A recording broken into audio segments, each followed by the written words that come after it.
Hello, everybody. Welcome to another audio fan commentary.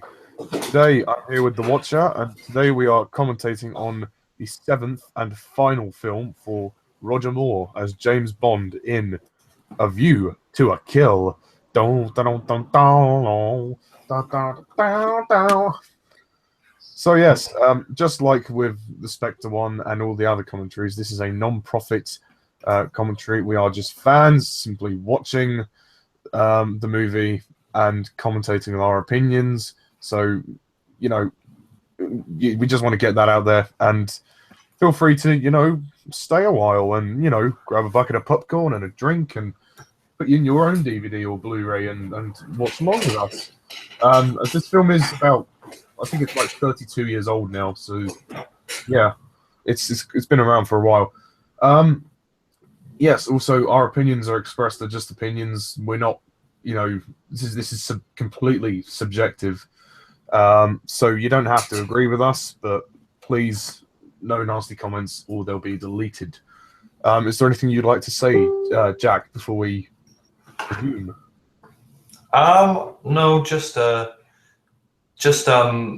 your timestamp to 0, mute the audio, and yes, get ready to watch A View to a Kill with us. With Roger Hoare.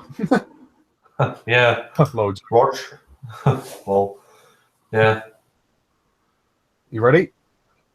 Yeah, just this Dolby logo. Just waiting for the Dolby logo to. Just waiting for the fucking warning. Also, before we continue, as far as at least as far as I'm aware, there's no news on Bond 25 and what's happening with that.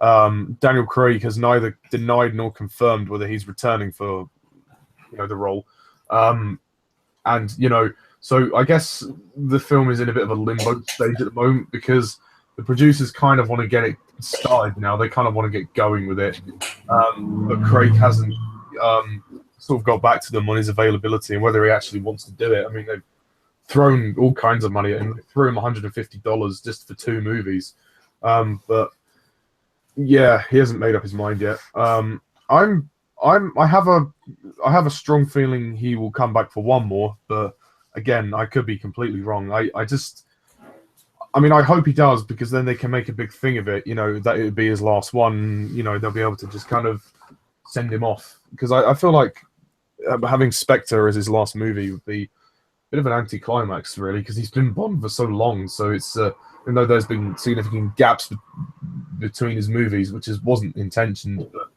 it would be nice for him to just do one more, just to be a final swan song, and to also wrap up the Blofeld stuff, because obviously Christoph Waltz has stated he would like to return if Daniel Craig returns. Otherwise, continuity, what's the point? It doesn't work. So, which I think is a very nice statement as to Daniel Craig's impact as Bond. So, yeah, I mean, he said he would stay for 2 more, one with Daniel Craig and one with the next guy if Craig stays in the next film. I mean, for me personally, if Spectre is his last film, I don't think it'll be an anti-climax, but I would like another film with him at least. I mean,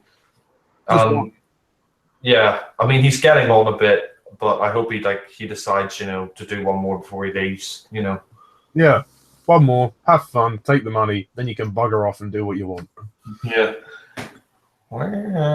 So, should we start the film? Cool. Oh yeah, let's do it. 3, 2, 1, play.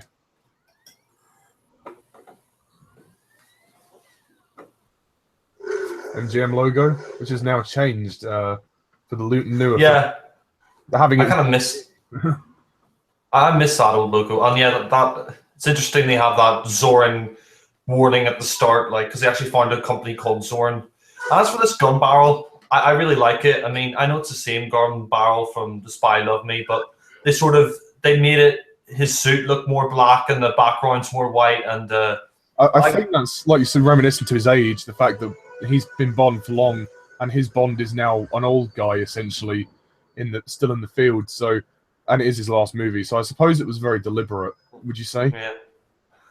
Yeah, I mean, I like the gun barrel, and as for this opening in Siberia or whatever it is, I always like this opening. I mean, even though the choice of music, late in the second half of this sequence does, get a little silly. I think it's good silly. It's fun. This is just a fun scene. I really like it. It's not trying to be, it's not trying to take itself seriously, and that's what I like about Roger Moore as Bond. He knows when to be serious and when to not be. There's a balance, and he gets that rather right, and that's why he's good as Bond. He does that in his own way. If throughout his era, he's been pretty much consistent. There's always been a charm to him, but you see behind that charm, there's a killer. There's a spy. The spy, the cold-blooded killer. So, I mean, that's what I get from it. I don't know about you. Yeah, same. I mean, like people who complain about the California Girls bit. I mean, I don't mind it. I mean, like people who say, "Oh, like what the hell is this doing in a Bond film?" This is the 7th film with Roger Moore. We're 12 years into his era. What were you expecting? People are just like, "Oh my God, it's awful. It's the worst thing I've ever heard." I mean, seriously, grow up. I mean, it's a Roger Moore Bond film. You're 7 films in. If you haven't accepted the tone by now, then what are you doing watching his films? Exactly. I also think that the music for this movie is fantastic. Yeah, I think this is probably John Barry's best score, like the the music that's playing here. It's great.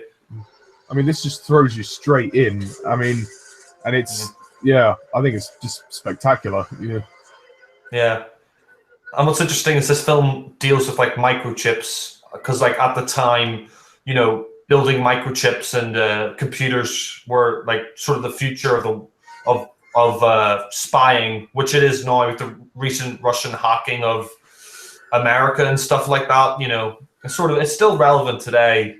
Computers and hacking and stuff like that. Very well addressed in Spectre, the latest movie. So credit where it's due. Yeah, I mean, I think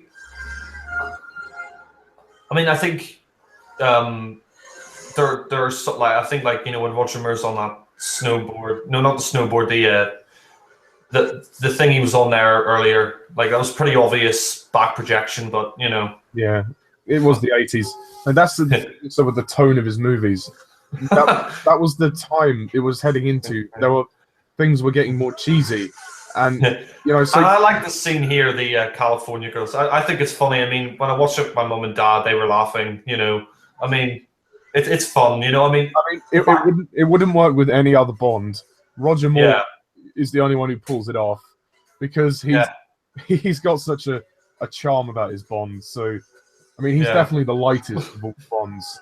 But and the way he's like on that piece of the ski, it looks like he's surfboarding. So there's nothing wrong with that song. It's funny. It looks like he's surfboarding when he's on that. I mean, the thing it doesn't. Does it damage the series? No. Is it offensive? No. So why are the complaints? It's a different era. If you don't have to like it, but there's no reason to rant about it. I mean, I can see why some people may not like this movie if they're not fans of Roger Moore. It is silly, but I personally think it's good silly, Yeah, for me, it's kind of like Goldfinger. I mean, there are certain moments in Goldfinger that are a bit silly, like you have that old granny with the machine gun, but it's good silly. Nobody really complains about that. I mean, I think the model work here is good. Like I mean, what's good about this film compared to Die Another Day? It's all practical stuff. Yeah. Well, I mean, the CGI I don't think was around too much in this time. I mean, obviously, back projection still there. I mean, it's not too obvious. I mean, it's only in the first shot. Yeah. What's interesting is this model here. I think she was married to George Best, the footballer. Was she? Yeah, I kind of like that little iceberg sort of submarine.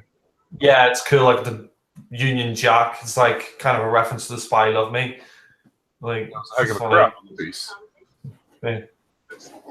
I mean, one thing I will say, Roger Moore for 57. I mean, he looks really good for his age. I mean, blimey, I would love to look that good at 57. The guy's pushing 60. I know there was obviously all the controversy about him having a facelift, but to be honest, so what?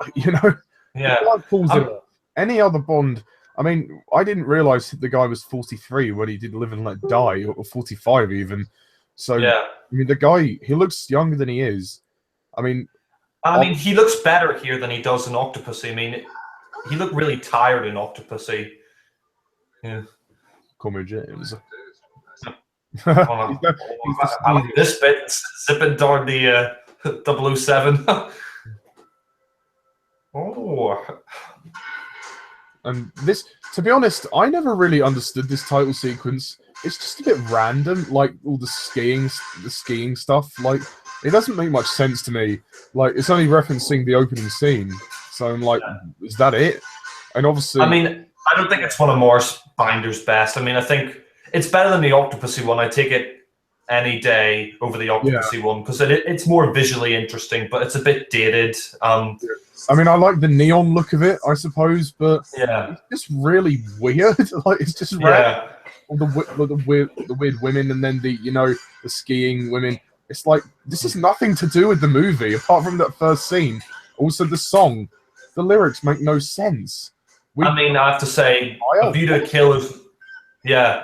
I mean, yeah, The Weeknd's Why. I mean, I think it's probably one of the worst Bond songs, Duran Duran song. I mean, it's not the worst. That has to go to Die Another Day. But I mean, I it's like in the song. I just don't think it's Bond. It's great, but it's not Bond. You know? I mean, it's catchy, but yeah, but the lyrics make no sense. Yeah. We dance into the fire. No kiss is all we need. I mean, one thing I will say, Roger Moore aged a hell of a lot better than Sean Connery. I mean, Sean Connery, Pierce Brosnan. Yeah, and Pierce Brosnan. I mean, we haven't done a commentary on a Brosnan movie. Oh god. Yeah, I mean, if you look at Sean Connery, Never Say Never Again, the unofficial film, a couple of years before this, Sean Connery was much younger than Roger Moore, but he looked a hell of a lot worse. You even look at Connery in Diamonds Are Forever. He was only 40 when he did that, but then you cut a couple of years later to Roger Moore, and he's like 45 or whatever. And you see him in Live and Let Die, and there's no comparison. I mean, Roger Moore looks a hell of a lot better than Connery. I mean, I quite like all the parts with Roger Moore in the title sequence. I think so far, him and Daniel Craig have been the only Bonds actually in the title sequences. Yeah. I don't know if... No, Lazenby wasn't in his. Dalton wasn't in his, as far as I know. Yeah. Actually, no, Dalton was in the License to Kill one. There was an image of him. Yeah, just an image, though. Like, he wasn't, like, specifically in the title sequence like Roger Moore, like, moving about. Yeah. Find the phoenix for the flame. Yeah. Like, what the hell? Find a phoenix for the flame? What the hell is this? Harry Potter?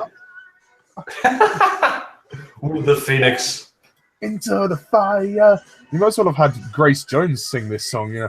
Ruff, ruff, ruff, ruff. I mean, I think John Glenn did a good job directing this film. Because, I mean, I think the last couple of films before this were sort of a letdown for Roger Moore. Like, I think For Your Eyes Only was just very... run-of-the-mill. It didn't feel like a Roger Moore film. It didn't feel like it. Octopussy was a slight improvement, but I think A View to a Kill is when John Glenn got it together.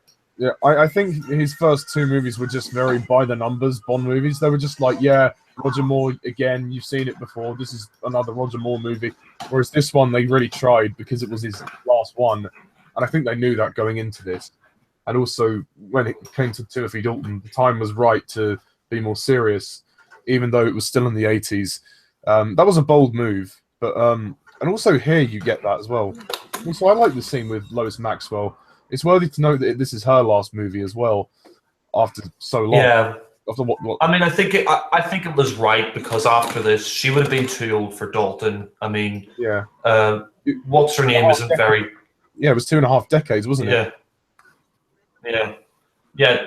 She was there for like 23 years or whatever it was, I mean, she had like on-screen chemistry with all three of them, like Connery, Lazenby, and more. Even Lazenby, who was in one movie.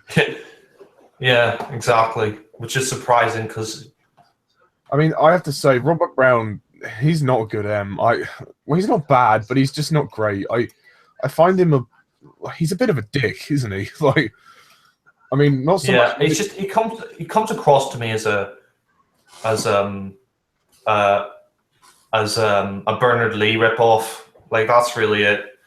He's awful in License Yeah. to Kill. I think that's because of the writing of that movie. Yeah, I mean he's a dick in that film. You know, it's like don't shoot him too many people. The guy saved the world like so many times before. Are you kidding me? You know. Mm. I mean, What bit are you on? Are you in the scene with him talking to him? Yeah, with him talking to Q and the Minister. I mean, I think the gadgets in this movie are a bit of a letdown. There's just not much standing out. I mean, it's understandable because there've been so many movies to this point. Just the glasses, the idea of that to me is a bit of an insult to Roger Moore. It's like saying, "Oh, this guy's so old, he has to see through these glasses." Like, oh, come on, guys. I mean, like, I think Roger Moore had some great gadgets in his earlier movies, like Live and Let Die with the magnetic watch. Such a delicate touch, sheer magnetism, darling. Yeah. I mean, Roger Moore in this movie, he tries to be serious. I mean, look at his facial expressions. People criticize him so much for being this light-hearted goofball when he really isn't. He injects the humor when it's necessary, and he tries to keep that serious vibe from the. I mean, if he was goofing around all the time, they wouldn't have kept him on. I mean, I think Roger Moore. Some people say he's the worst Bond. I'm like, have you seen Lazenby? Have you seen Brosnan? You know what I mean? Yeah, Lazenby's just. I mean, he's a clown. If you want a clown, and one thing I will say about Roger Moore and why my favorite Bond is like throughout all 7 films. He always had an interest in the role. He always remained consistent. He never gave a bad performance. And, the thing with Connery was, even though Connery was a good Bond, after Goldfinger, he's just started to tire, when it came to Thunderball, and especially You Only Live Twice. He just looked bored, disinterested. I mean, here, at least what I'll say for Roger Moore is, throughout all 7 films, he remains incredibly consistent, and he always tries his best. He never, phones in a performance. No.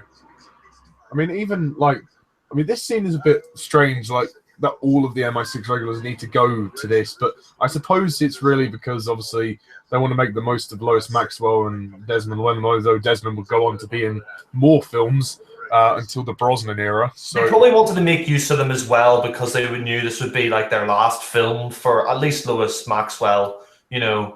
So, and I mean, I like this scene, the Royal Ascot, Introducing the villains as well, Zorin and Mayday. Yeah, I mean, I will say I really do like the villains, no matter what some people say. I mean, I think Christopher Walken as a villain was a great choice. I mean, he's been in great films. He won the Oscar for The Deer Hunter. I think he was the first Bond film. I think he was the first Bond villain at that point. He was the first person to be cast as a Bond villain who won an Oscar. Then, of course, you had Javier Bardem in Skyfall. But he's great in this film. I mean, he's a real psycho, crazy madman, He's just a prick as well. He doesn't care later on when the bed scene happens. Yeah. He may as well have said, "Oh, go fuck him, go." Yeah. I mean, it's interesting as well, his backstory. He's this Nazi eugenic. He was this Nazi experiment, and he works for the KGB. And he's unhinged. He's mad. He's intelligent, but he's completely mad. And I also think Sir Patrick McNee here is great as Roger Moore's friend. Yeah, Tibbet. Tibbet. Yeah, I mean, he's been in other stuff as well. He was in the Avengers in the '60s with Diana Rigg, who would go on to play Tracy. Yeah. So, she was in the Avengers before she was a Bond girl, and he would be in Bond as well. And his relationship with Roger Moore is great in this film. Yeah, I kind of like the scene also because it's nice. The plot I think here is very clear, the whole microchips thing and the whole. Obviously, we'll get to understand more about the horses and how Zorin has been sort of cheating essentially in the races.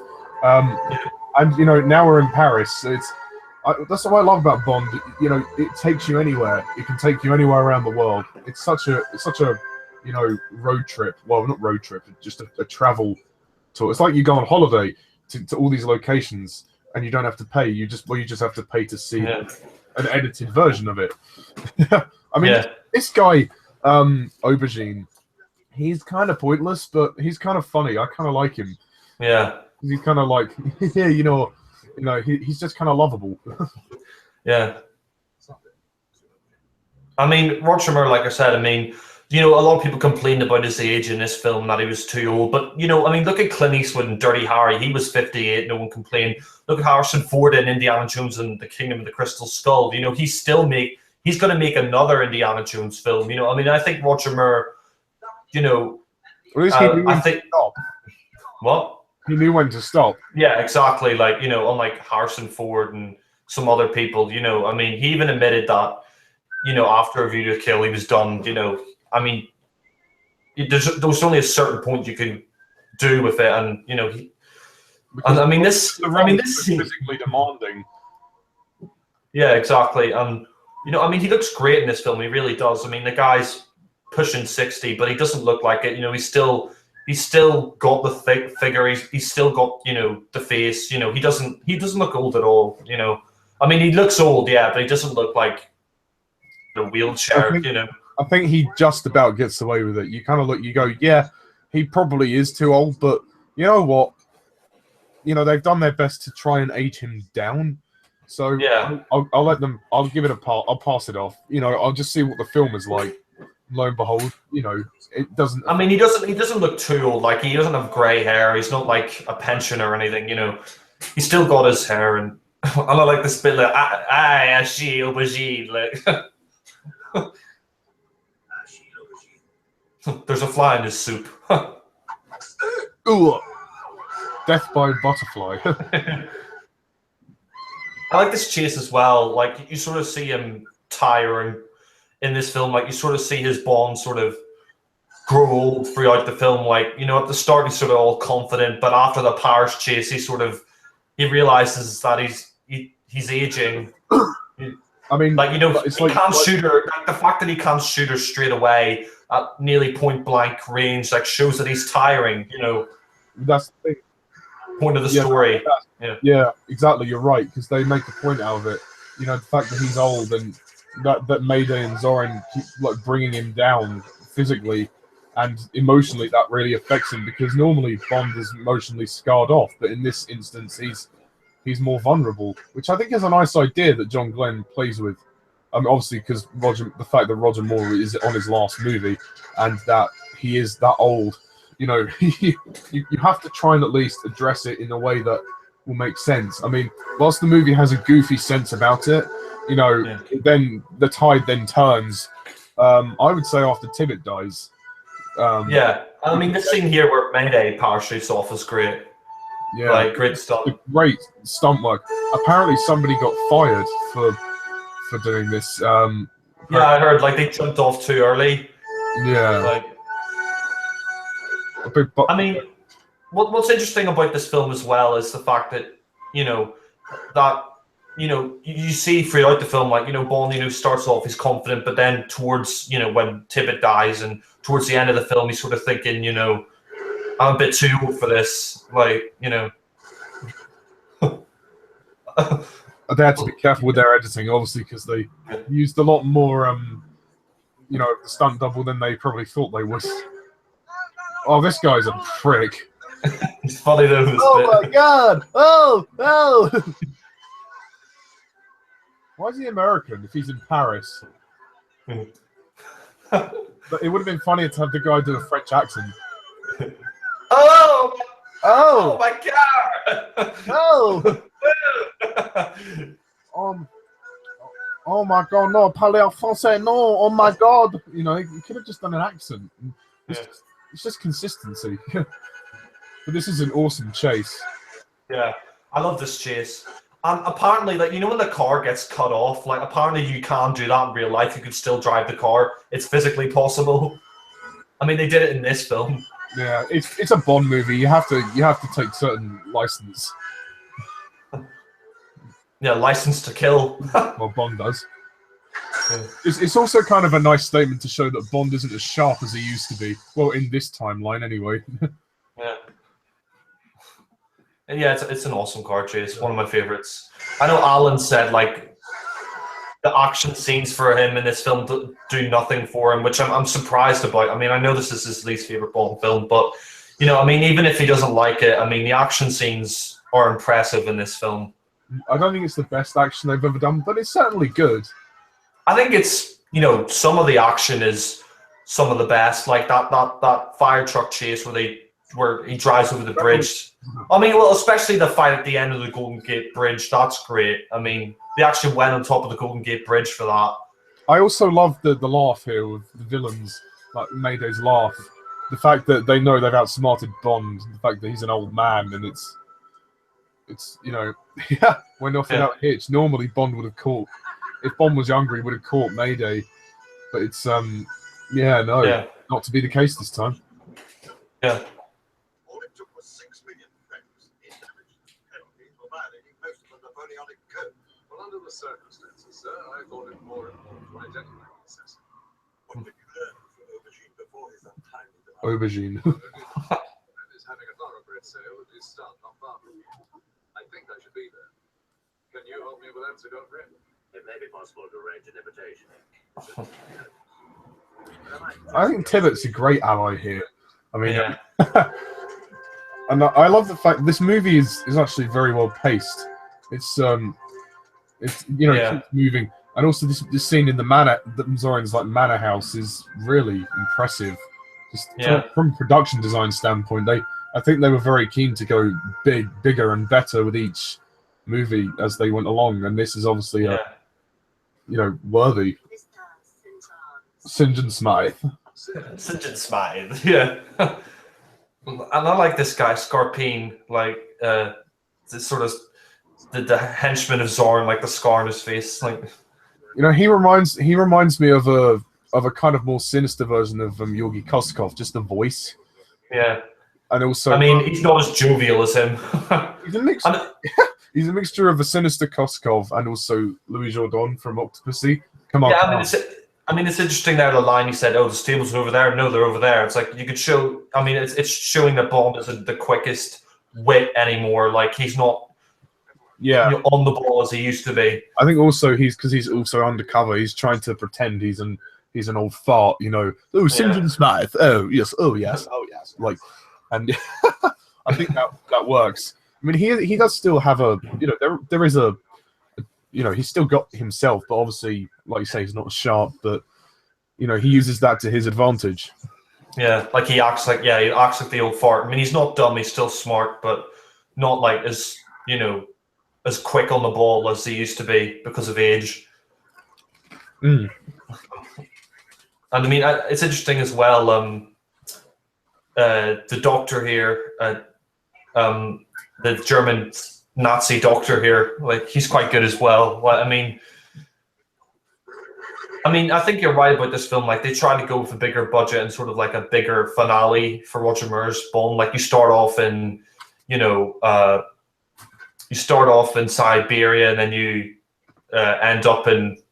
Well, you start off in Siberia, then you're in Paris, then you're in San Francisco. There's a lot of locations in this, and it works well. Mm. Like it's nice visually. I mean, you always want like nice locations in a Bond film. Yeah.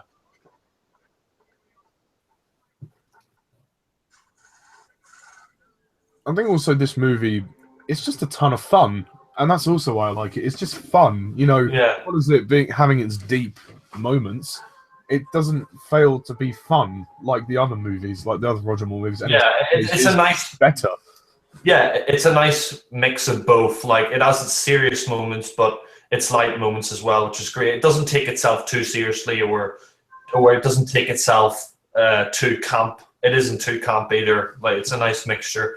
I mean, I love all of these scenes in the house because around the stables as well, because obviously Bond and Tibbet are undercover, so the tension is building, and he's obviously undercover, and you're kind of thinking, oh, when are they going to suspect Bond, or are they going to suspect Bond? And also later on when we see Bond meet Zorin, that's a very interesting scene. I really like that. Yeah. And Jenny Flex, we're getting to her in a minute. Oh, yeah. She's kind of wasted in this movie. I kind of wish she was more involved in the story, but then again, there wasn't probably much that they could think for her to do. But Alison Dooley's attractive nonetheless. I'm Jenny Flex. Of course you are. Welcome, sir. I'm Jenny Flex. Of course you are.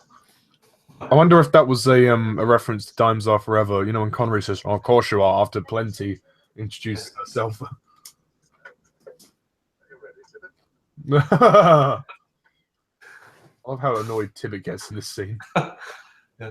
I mean, she is fit. Like, I mean, I suppose she couldn't really develop her character that much because, you know, they're developing more the relationship between Bond and Zorin and, you know, Tibbet and all that. So, you know, there's a lot of characters, so they can't Come on, develop Tibbet, all of them. stop wheezing. Yeah. There's also another thing about Bond is that he's kind of also, in some ways, he's also an arrogant prick.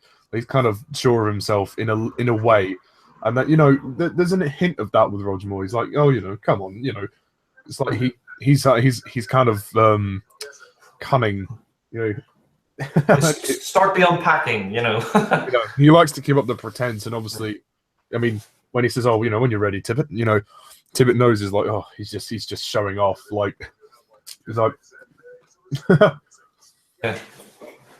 I mean, that's what I love about Roger Moore as Bond, is that he does use his wit as a weapon, and that's what's great about him. Like that scene in Octopussy where he's like, where he's like with Kamal Khan, he's like, oh, it's all on the wrist, you know. I mean, he uses, I mean, you know, he's charming, yeah, but he uses that as a weapon, you know, to sort of get on his enemy's nerves, and that's what I like about him. I mean, he's, you know, I mean, he's probably the most charming Bond. Like, you know, he's the most charming, and he's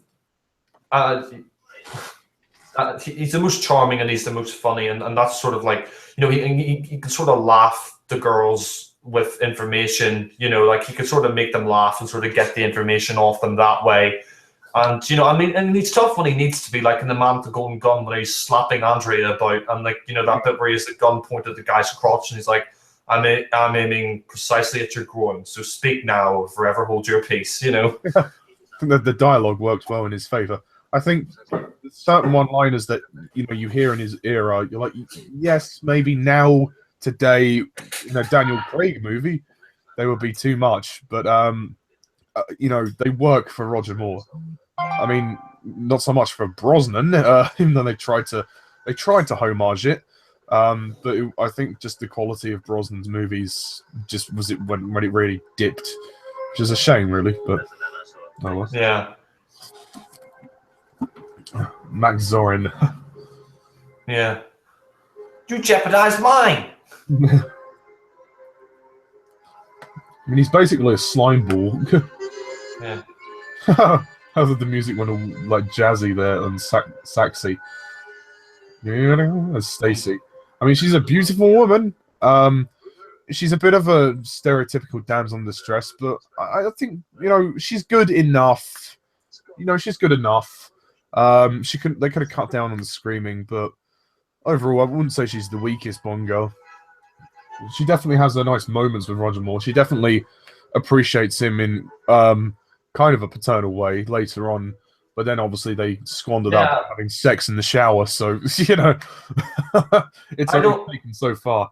I don't mind that, to be honest, because, like, you know, you started the Roger Moore era. You were introduced to his Bond with him betting a girl, so, you know, he kind of deserved it by the end of the film, even though he was older. You know, yeah, you can fuck me now.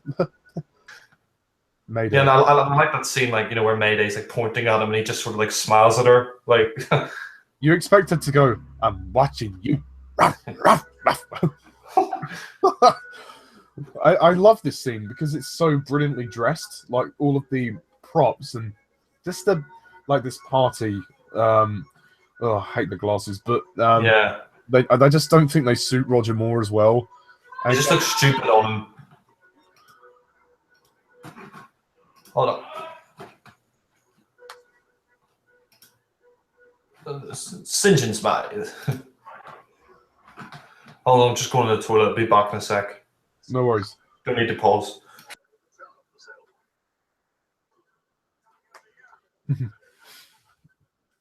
Very interesting as Bond navigates his way through the event. Obviously, this is when we first get a proper glimpse into Zorin. But also interesting how he's wearing the white tux and just slipping into his office to try and retrieve any information that he can. And I mean, from an architectural standpoint, this is really impressive. Like we mentioned earlier, the bigger budget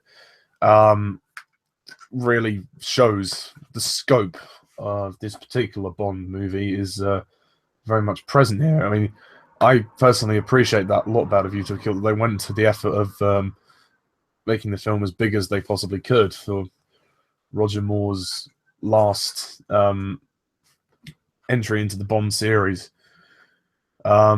So, yeah. And there's a check for $5 million. Oh, very interesting. I mean, the glasses don't work with Roger Moore, but they do suit the glasses. They do suit Christopher Walken. I mean, for whatever criticisms you may have about him as a villain, the performance was always there. There was never an occasion. I was looking for the bar. There was never an occasion where I felt he gave a bad performance. Obviously, the character was written like so extreme. But I think that Christopher Walken plays it really well.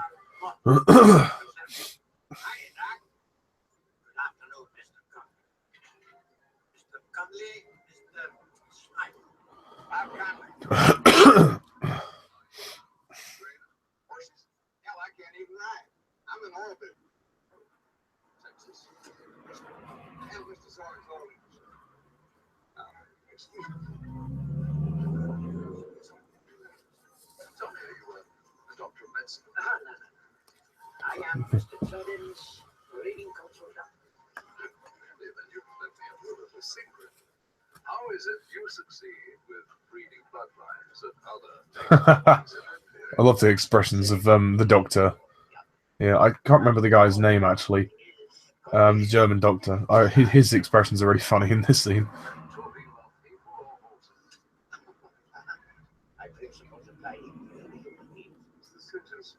Allow me to introduce myself. Mr. Zorin, it's a great pleasure. Well, just good stables. This is great. This was our first interaction between Bond and the main villain in this movie. Even though the age difference is somewhat quite huge, I don't think that is a problem at all. I think that both the actors have a great play off each other really well. Like, you can tell they're constantly reading each other. You know, Zorin knows Bond's game. He knows Bond has infiltrated his house, and Bond knows that Zorin is obviously up to no good. So you can tell in the facial expressions that there's a tension there, and that still remains present throughout the rest of the movie. I also like this scene here as well when Bond meets Stacy. This is just really nice as well, and the music is very, very touching, very moving by John Barry.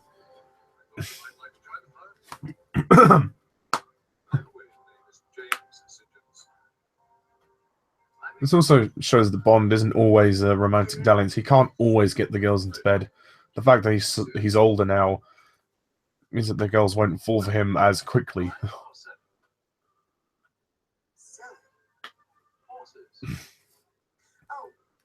no, I'm not interested in horses. You came to the wrong place. Maybe. Get her away from me. I'm sure I've seen her somewhere before. Have security keep a good eye on me. Oh, by the way, you didn't say what part of the stage you come from, Miss. No, I didn't. I suppose I mean, Tanya Roberts. Whoa. She is a gorgeous woman. She's a gorgeous girl. I mean, it's kind of funny seeing Roger Moore try and woo her. But I mean, yeah, no, she will obviously make a larger appearance in the later stages. I love the one-liners here. She says, "Oh, someone will take care of you. You'll see to that personally, will you?"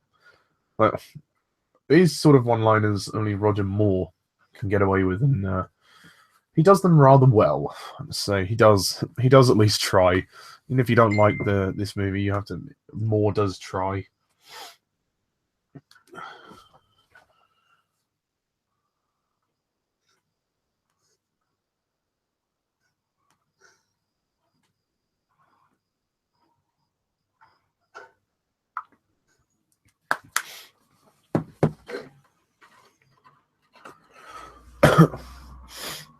I do apologise. Jack has left. He will be back shortly, I hope.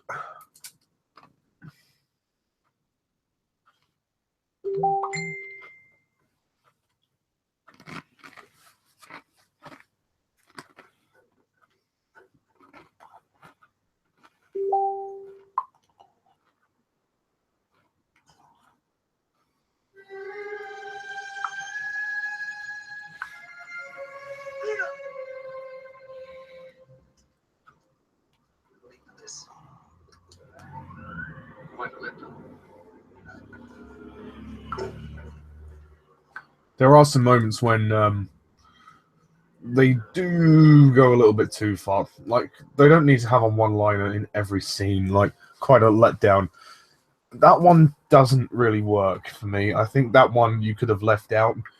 There are certain ones which are fine, but I think they needed to really find down the boundaries. You know, the scripts needed to find out, okay, you know, how much can we have him say? You know, there has to be a limit, and I think there are times when they could potentially overstep the limit, you know, with the one-liners. I mean, quite a letdown. That one just really doesn't work. But that, again, is just my opinion. Like other ones, like, oh, I've been waiting for you to take care of me, personally. I think we're all something fantastic.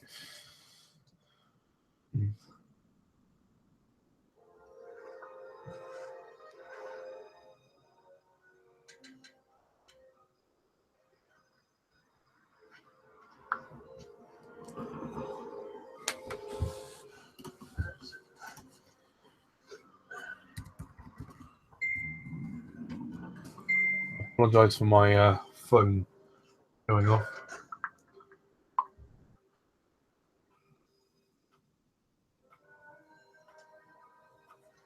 It's interesting. He's had surgery. Surgery. That is our own one of those. Good to have Dr. Morton reminded one of these like Dr. Mortner. That's his name. additional natural steroids, which will overcome fatigue during the race. The injection itself with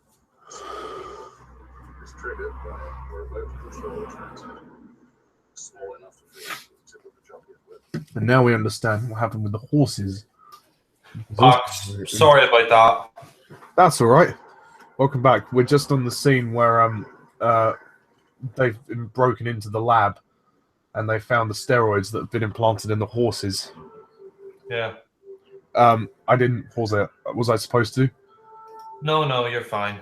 It's only a little bit ahead of where I was anyway, so Yeah. I mean, I'm just only in the 5 bit. minutes anyway. Yeah. Yeah. 39 minutes is where I'm at. Just where they're seeing with the crates, so just before the fight scene.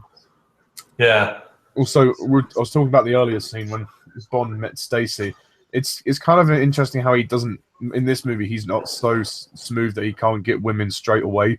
He has to work his way around a bit because he's older. Yeah. And also, Mayday's line, "Someone will take care of you. You'll see to that personally, will you?"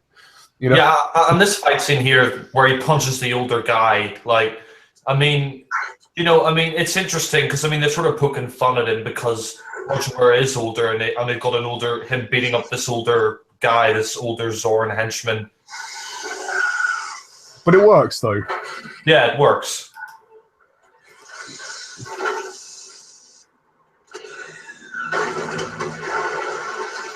Even Tibbet is, I mean, they all kind of struggle in this fight. Yeah. Exactly. Don't worry, it's all wrapped up. It's all wrapped up. I think the one-liner he had earlier with when he said that quite a letdown. I think there are certain lines that you probably didn't need. I think that was one of them. You didn't need that one. He's great with his one-liners, but he doesn't. They didn't need to do so many. I think just one or two that they could lose, and I think that was one of them. Well, this is a weird scene as well with them two fighting. Yeah. Well, I suppose he's a psycho, so he wants to learn karate. Yeah, you would think he'd already know. Yeah. I mean, what's interesting about this film is, I mean, you know, I think Chris Stuckman gives Roger Moore a lot of flack, like, because I mean, he likes the Bond films, but he says if you do Kill, this is worst Bond film because it's like an Austin Powers film for him. And he said Roger Moore just, you know, he seduces all the girls, like he never has a relationship. You know, he was very tough on Roger Moore. It's like, look at Sean Connery, you know, he seduced all the girls, you know. I love, I just love that bit when Mayday growls. Yeah. Like a dog. Yeah. It's like, whoa, you're feisty. That kiss is weird. Ugh. They don't give a dog a bone. It's amazing how Bond makes it back in time just to get in bed and get Mayday into bed. Yeah. It's funny though because, you know, even behind that butchness, she does love him. Yeah. Which is actually quite surprising.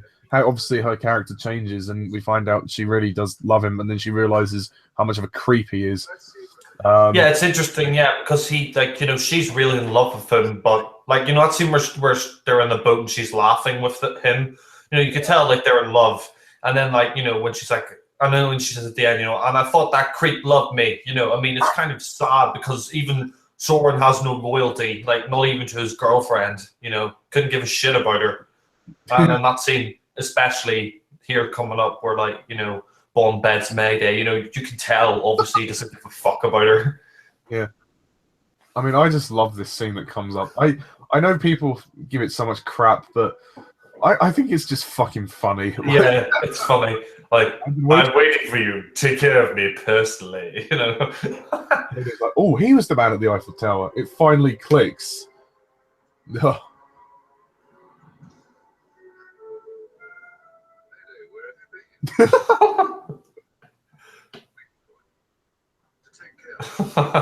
Take care of me personally. On his face, like, yeah, go ahead. Go fucking go.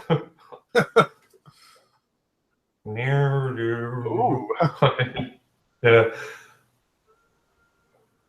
A woman of very few words. What's there to say? And then she's on top. It's quite funny. It's like Bond isn't used to that. He's a little overwhelmed. I like that face he makes, like his eyes. Oh, like rolling his eyes. Oh.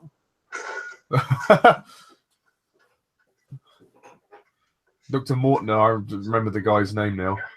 Yeah. Dr. Carl Mortimer, yeah. But no, I mean, I think that scene with Bond and Mayday is not as cringy as the Dying of Day steamy fucking shadow sex scene. Oh god, that's awful. Where she's like, where Halle Berry's cutting the pear. It's just way too graphic, and like the orgasms, like Brosnan goes like, no, no. When Brosnan says, "I've missed a touch of a good woman who says I'm good," and she just cuts the fruit like, oh, stop. Yeah. Oh, so steamy. Literally. I mean, this was nothing compared to that. I don't know why. I mean, if anybody's a fan of Dying of the Day out there, it's nothing personal. You're entitled to your own opinion, but myself and Jack just think that's the scene with Brosnan and Halle Berry is just utter tripe. I mean, the whole movie's utter tripe. Yeah. But I mean, I respect that Brosnan has his fans, so you know that's fair enough. I can't say Dying of the Day is unpopular. But yeah, I like this scene here. I like the scene here where he's talking to St. John Smythe, and like Bond just thinks that Zoran doesn't suspect anything. Like, you know, Zoran's just kind of yeah. I mean, when you were away, I mentioned about the scene when they met, because the expressions tell so much. Like there's such an ongoing tension. Like they kind of know each other's game. Like Bond knows that Zoran's up to something, and then Zoran knows that Bond is sneaking around. You know. uninvited. So there's always a tension between the two of them, and I think that's great because in other movies like For Your Eyes Only and Octopussy, Bond doesn't have as many scenes with the villains, so you never really know who's on. You know, they're never really equal. You never really know who's ahead of the game. If that makes sense. It's interesting. Yeah. Like, it's interesting. The poster for this, it said, as James Bond finally met his match. It's like Zorin is not only his intellectual equal, but he's also like physically. He's physically as well. Like, you know what I mean? Because Bond's older, you know. Like,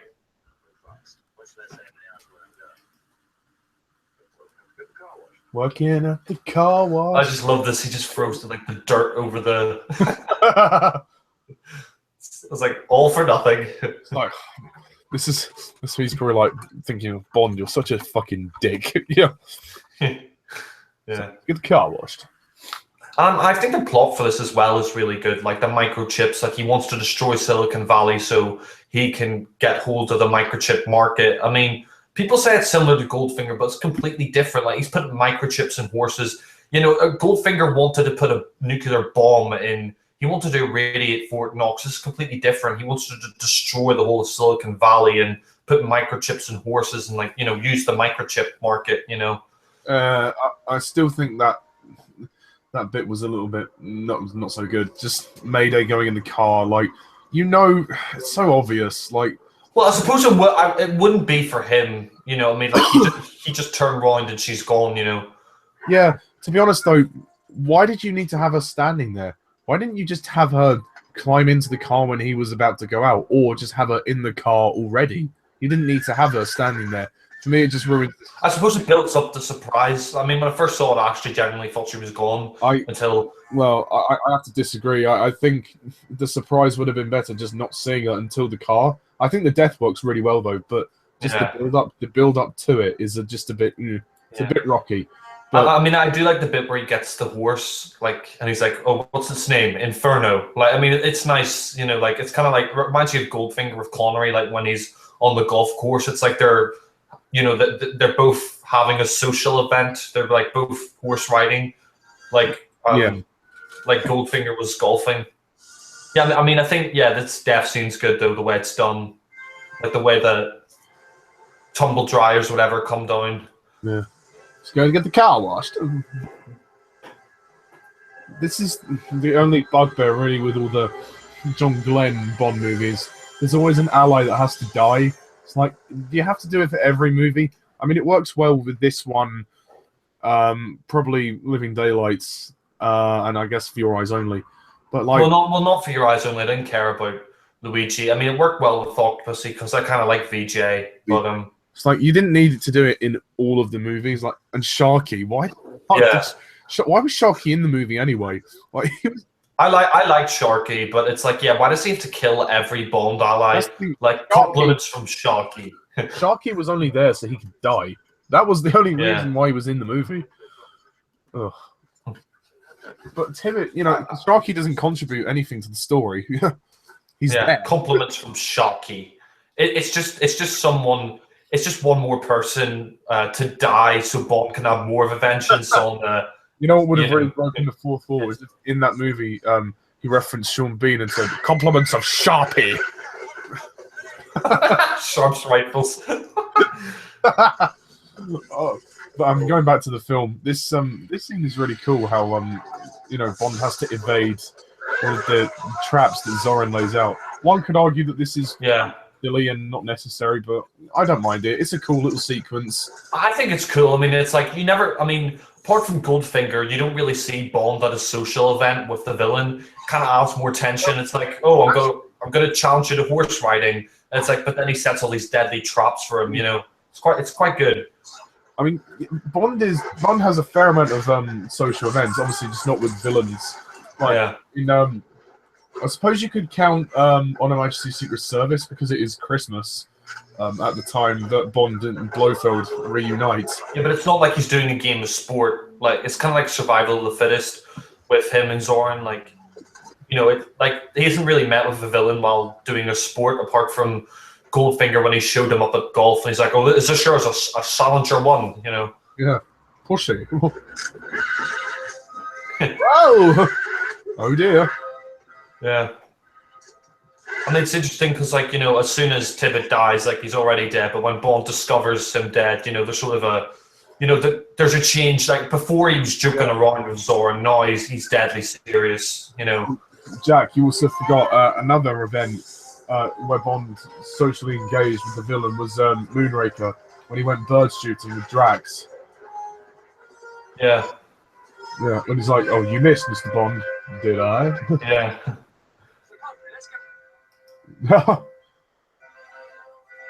Oh, it's really sad because he has died in real life now. Yeah. It was like, He died a couple of years ago. yeah. He lived to his 90s, didn't he? Yeah.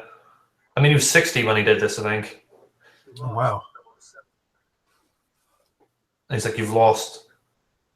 Yeah, and you could see he's pissed off Bond. You know, killing Tibbet is a mistake. This is when the serious side of Roger Moore really comes into play.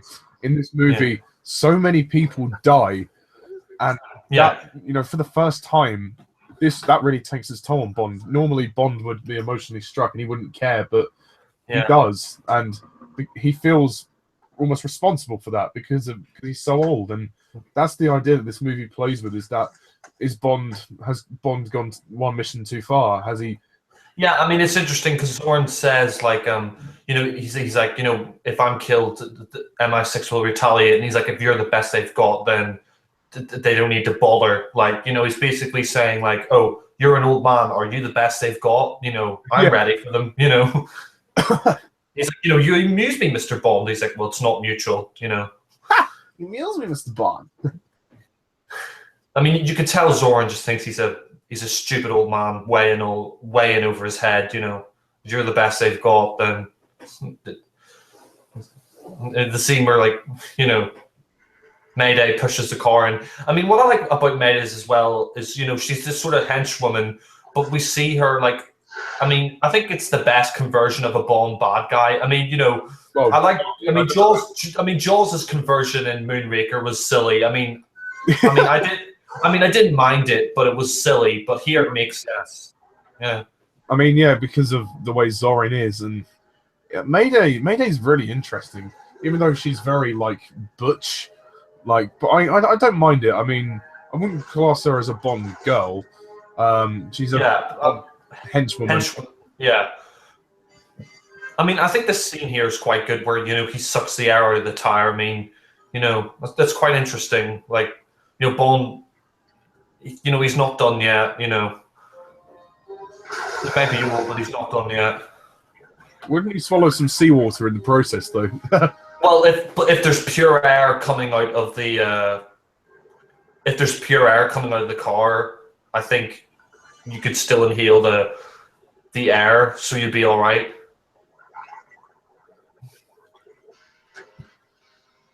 And they're actually kind of smart to just wait until, you know, for a few minutes just to make sure that he's dead, but which obviously, But I mean, they could have just dumped the car and walked off, but they waited. This scene is also very interesting because you see how Zorin kind of pulls the strings of people around him. Also, Gogol appears very briefly as well. I mean, it's interesting in this film because he was Zoran's mentor. Mentor. Yeah. That's a great way to sort of tie his character into the story, even very briefly. I thought. Jeopardize mine.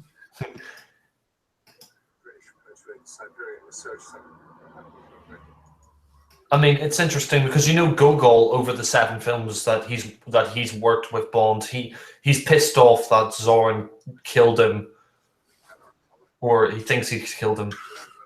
What, he thinks that he's killed Bond? Yeah, like, you see Gogol's a bit pissed off of that because, like, he worked with him in Spy Love Me and those other films. That guy looked like Andrew Scott. Yeah. Interesting, young I think that's Dolph Lundgren's first film role. The guy there in the blonde, he was dating Grace Jones at the time, going to appear in like Rocky and stuff. He's the KGB. I mean, it's interesting because even Zorn has no loyalty to the KGB. I like the scene here, like where he shows the big map of San Francisco. I think this is the scene that makes people go, "Oh, Goldfinger." Because, But it's completely different, though. Like, yeah. Just in terms of like the guy who's like, "Oh, I want no part of this," or "I want to go." Yeah.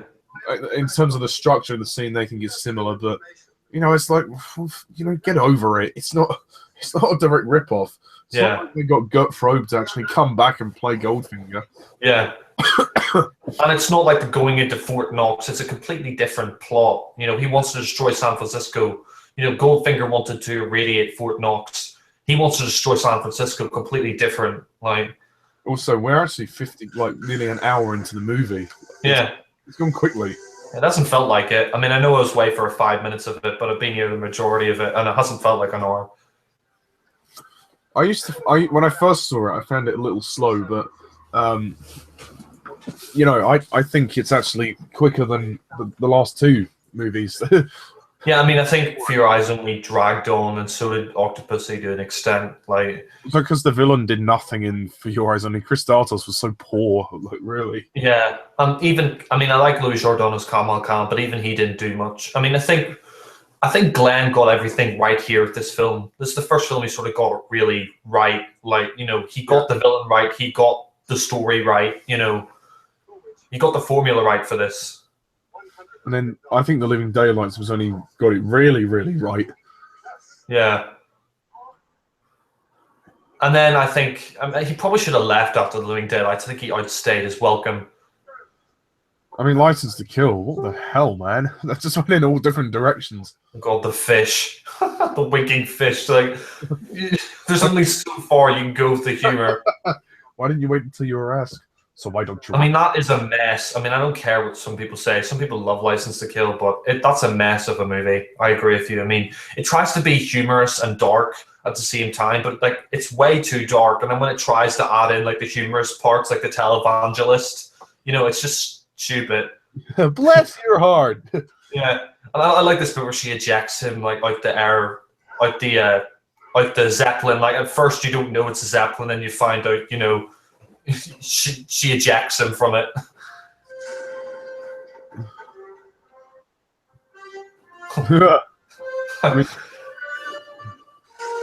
I know people complain the model shots are a little obvious, but it works well enough. I don't think they're that obvious. I mean, what a view to a kill. Well, bit of a cheesy line. I know, but he is going to kill them, so I guess it makes sense. Yeah. I mean, it's interesting as well because this was filmed where Alan lives in the San Francisco Bay Area. But yeah. I mean, I'm surprised this is his least favorite Bond film because it was filmed in San Francisco. I mean, you'd think he would have a little bit of affection for it since they filmed in San Francisco, but it's his least favorite, unfortunately. But there you go. I mean, opinions are opinions. Yeah. I also we were introduced to a new character, Chuck Lee. Yeah. Chuck Lee, yeah. Who doesn't get much to do at all. He's probably the most wasted character in the movie. It's interesting, though. I mean, he is there just for the plot to progress. But, I mean, it's interesting because when he dies, Tibbet dies and then he dies and then everybody dies towards the end. You just see Bond sort of, he doesn't know what's going to happen to him now because everybody else has died. Tibbet's died. Lee dies, Chuck Lee dies. Like a lot of people die. It's almost like a kick of reality for Bond. It's like sometimes people die, and you have to the people closest. Not only that, but it's like Bond sort of realizing that he's not immortal. I mean, he's dodged the bullets before, but it could be him who dies next time. Yeah, and also the fact that he feels responsible, and it's the guilt that weighs him down.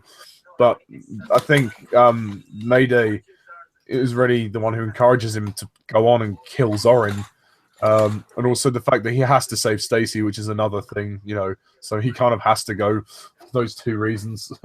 Yeah. But, Chuck Lee is interesting only really because he provides information. He seems like a nice guy, and would have been great to get to know him more. Like maybe, I mean, apparently there's a Maud Adams cameo round in this scene as well. Yeah, she's one of the people in the background. I don't know what part though. Yeah, I couldn't spot her.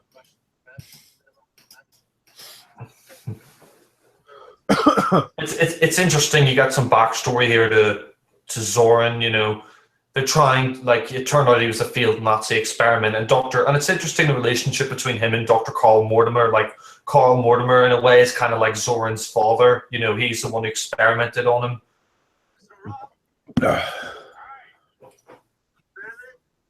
His real name's Hans Glau or whatever. Yeah, something like that. Yeah. He looks like he's wearing a Santa hat. Yeah. Oh yeah, sorry. Just realised it's a woolly hat.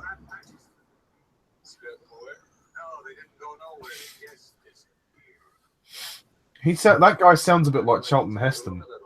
He just disappeared. I'd like to kiss you, Bond. This is a good scene as well. Although I know she doesn't come in for a while, but Pola Ivanova. Woo! Yeah. I mean, yeah, she's fit, and it's interesting as well because even she thinks Bonds is a bit of an idiot. Like, she seduces him, and then she takes the tape, and she's sort of thinking, Bond's an idiot. He's an old man. He's an old man. He won't know, and Bond like tricks her.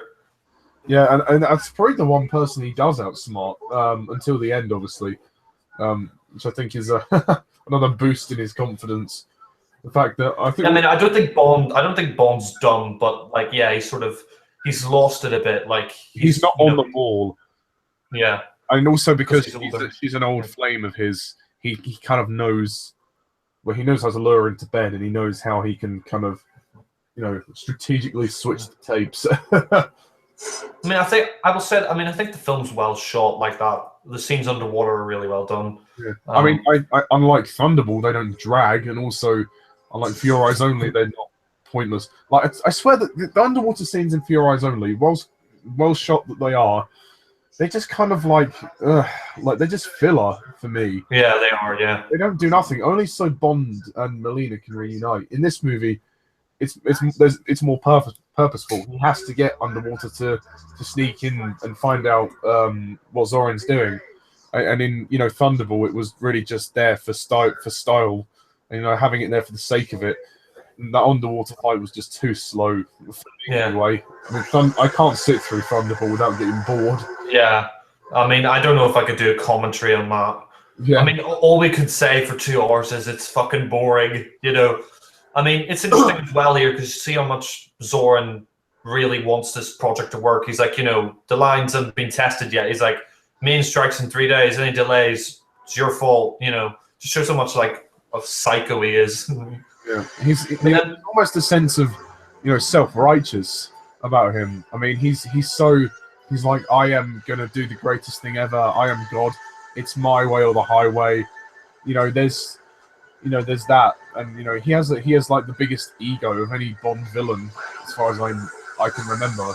Yeah, I mean, yeah, and that sort of makes him dangerous because he's confident and he knows what he's doing in a lot of ways.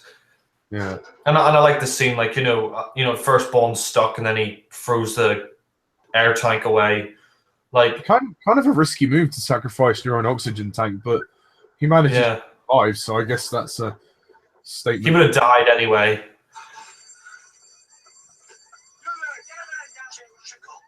For a 57-year-old, that's impressive. Yeah.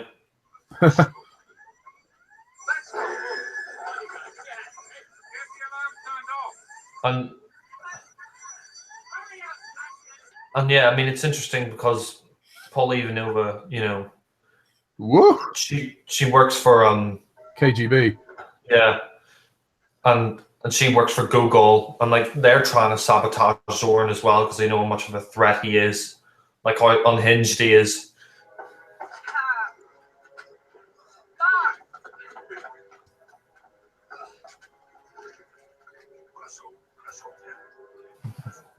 Oh, got away with that one.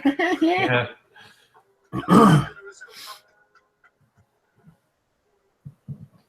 I mean, I agree with you. I mean, a soundtrack by John Barry is excellent, like the boom, boom, boom, boom, boom, boom. I mean, it's great. You know, I mean, I think it's his best score. You know, I mean, I mean, the whole soundtrack's great, and you know, the Wine with Stacy soundtrack as well. That's brilliant. It's very moving. At the Yeah, same time, it's very exciting as well. Yeah. Every time there's an action scene, that theme that comes on, you know, the dun dun dun dun dun dun dun. yeah. But like this theme as well, the dun dun dun dun dun, dun, like just the general themes and the way he underscores like the theme of the song into the soundtracks is what I've always admired about him. I mean, you can tell how much of Zorn is a psycho because he just throws this guy down the propeller. You know. Oh, this is actually kind of graphic for a Roger Moore movie. I mean, obviously not to the extent of License to Kill, but we may get to that at some stage.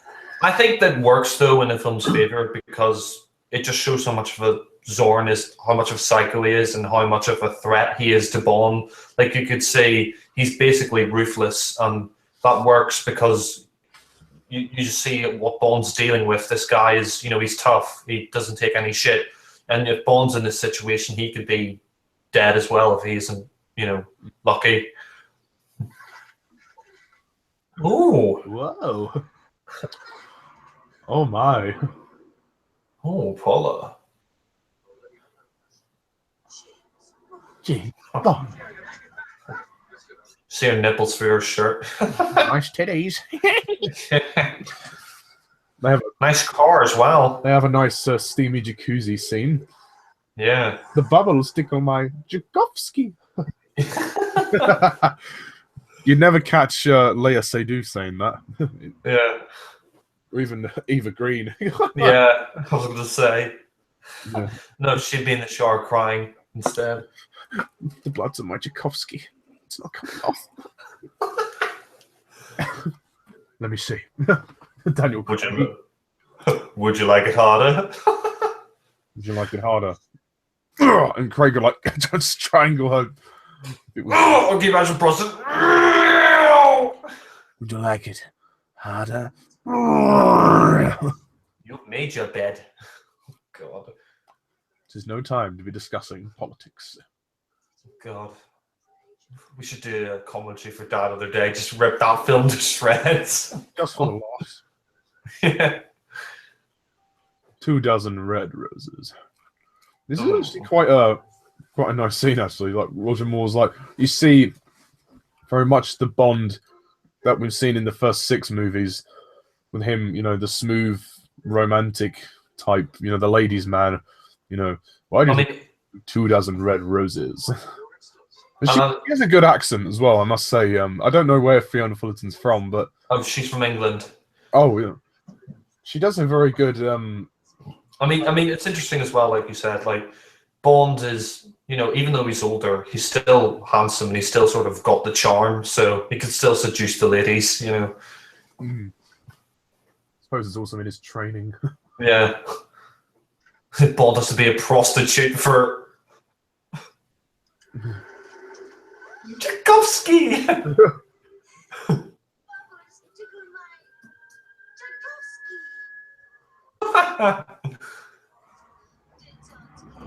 The dance can be beautiful. I mean, she's fit, I will say. Oh, yes. Nippon relaxation spa. Nippon. Cuckoo. Get your nippons out.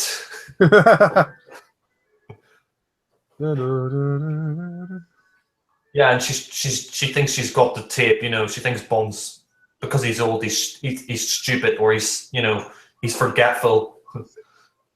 But this time, no, he's a bit more on the ball. I like this scene, like where she leaves and it's like dun dun dun, like as all the music's playing. Is fascinating. The sliding doors and everything. Are they in? Oh, they're in Tokyo, aren't they? Or are they in China? China, I think. China. Probably Tokyo as well. Yeah. She's got the tape and it's the relaxation music.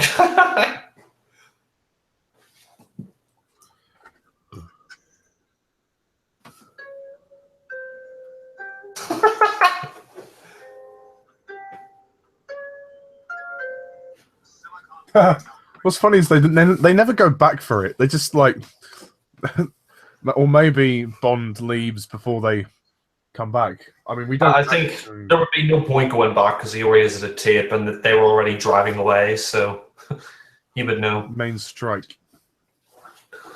And now we return to Stacy, who we've not seen for about an hour. Yeah. I mean, to be honest, I take this more seriously than Denise Richards. You know, she's a geologist, but you know what?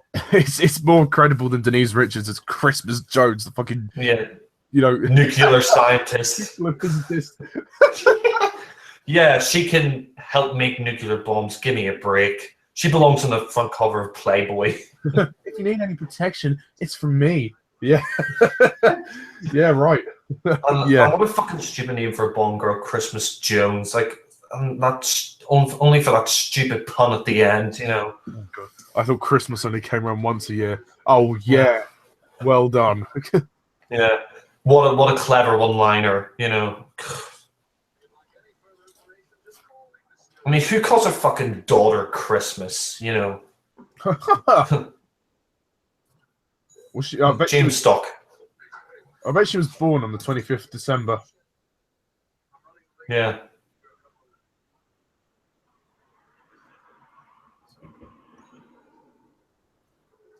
Yeah. Yeah.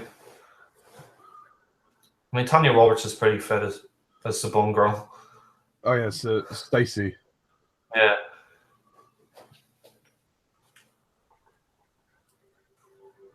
It's like, what's her name? Stacy. Oh, Tracy? No, Stacy. Oh. It's like, fuck. Oh yes, Tracy's the one that's buried. Oh yes, I apologize. Yeah, I visited her grave a couple of years ago. No.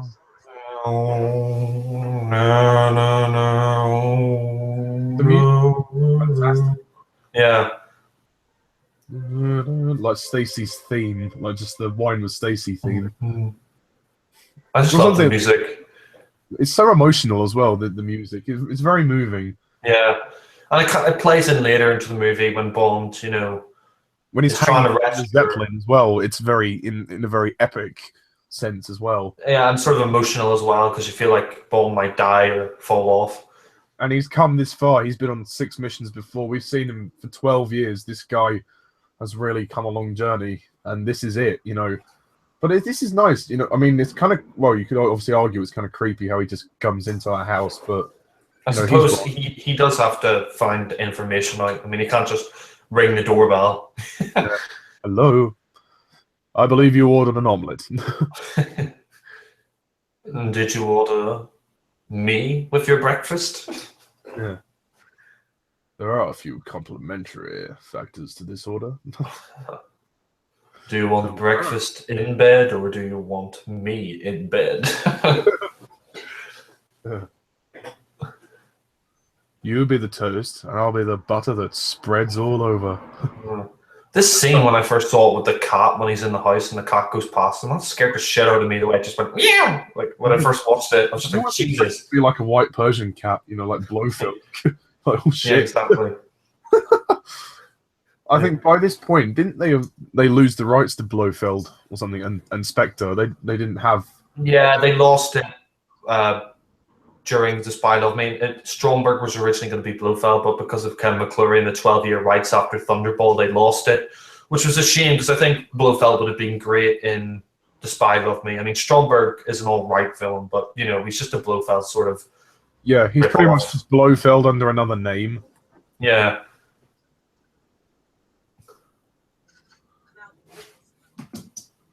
I like this fight scene here as well when he's in the house.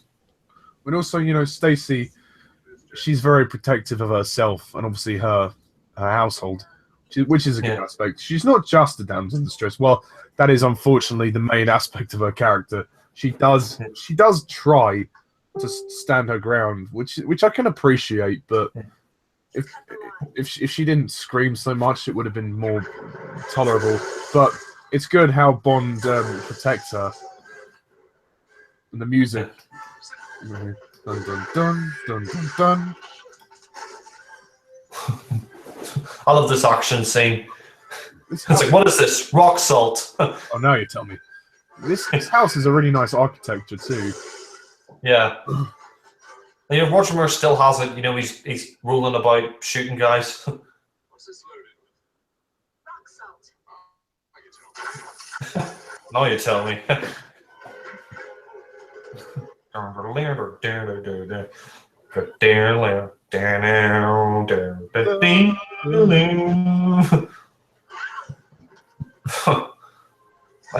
just love that bit of comedy there. It's like you just want to break the vase. Oh, hell. Whoa. Just smashes it with the guy's head. Oh, hell.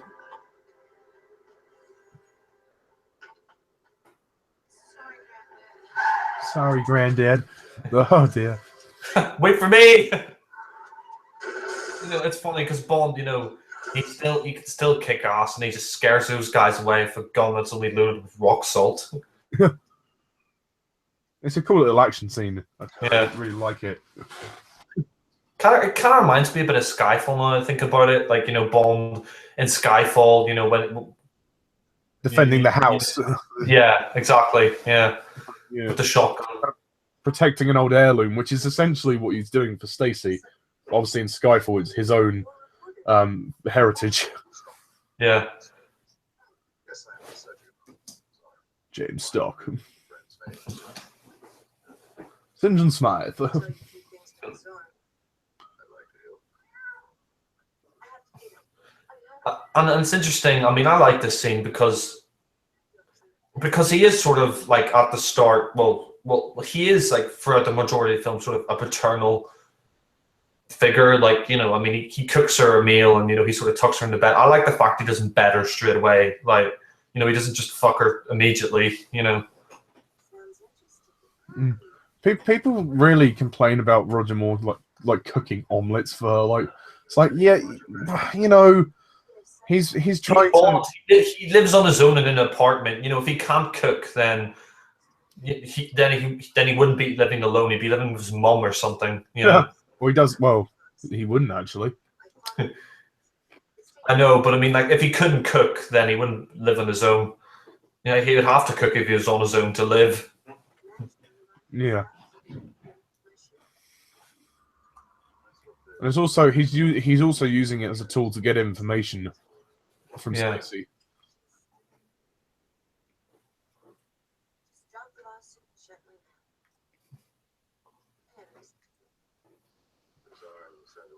gently. Yeah. Funny how Zoran could just throw money to basically silence her. Yeah. Even though she needs the money, she's like, fuck it. The guy is just a prick. I'm not gonna bow down to him. Yeah. I can keep my house without his. The only thing is, we don't really get any resolution. Like, what happens to our house? Does she get the money to save it, or? Well, I suppose it is a Bond film. You don't need resolutions to everything. Like, because I mean, they never really explain after most films what happened to his girlfriend in the previous film. Yeah. This is a great scene. I like that look on his face, like the way you handled those men. He's like, oh, he feels a little bit embarrassed because like he defended well, but he thinks he can do better. Like the look on his face, and he's like, well, you know. And the way the music cues up then as well, it's great.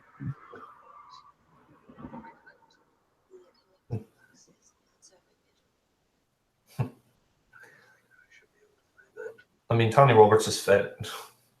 Yeah. One thing I will say, her eyes are really mesmerizing, I have to say. She's beautiful in that dress. I just like, I like the music, the sort of, the sweet sort of emotional music, and the fact that Bond doesn't, you know, he doesn't fuck her, you know. Not straight away, anyway. Yeah, I mean, the fact that this is also like you can hear the song in this, the to a kill theme in here. I mean, John Barry's orchestration of it is very well done, better than the actual song itself. You don't have the actual lyrics as well when you're watching, this scene, which is carry out into a view to a kill. When we dance into the fire, the fatal kiss is all we need. I mean, and yeah, he just tucks her in, and he sort of, he defends her. He isn't just like, oh, room for one more, Stacy, or something like that. Yeah, if you just bear me 1 sec. Okay.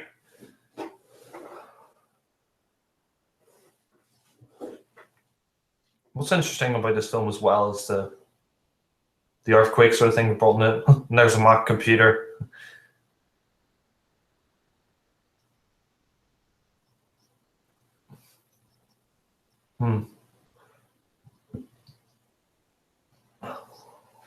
Yeah. I mean, this is interesting as well.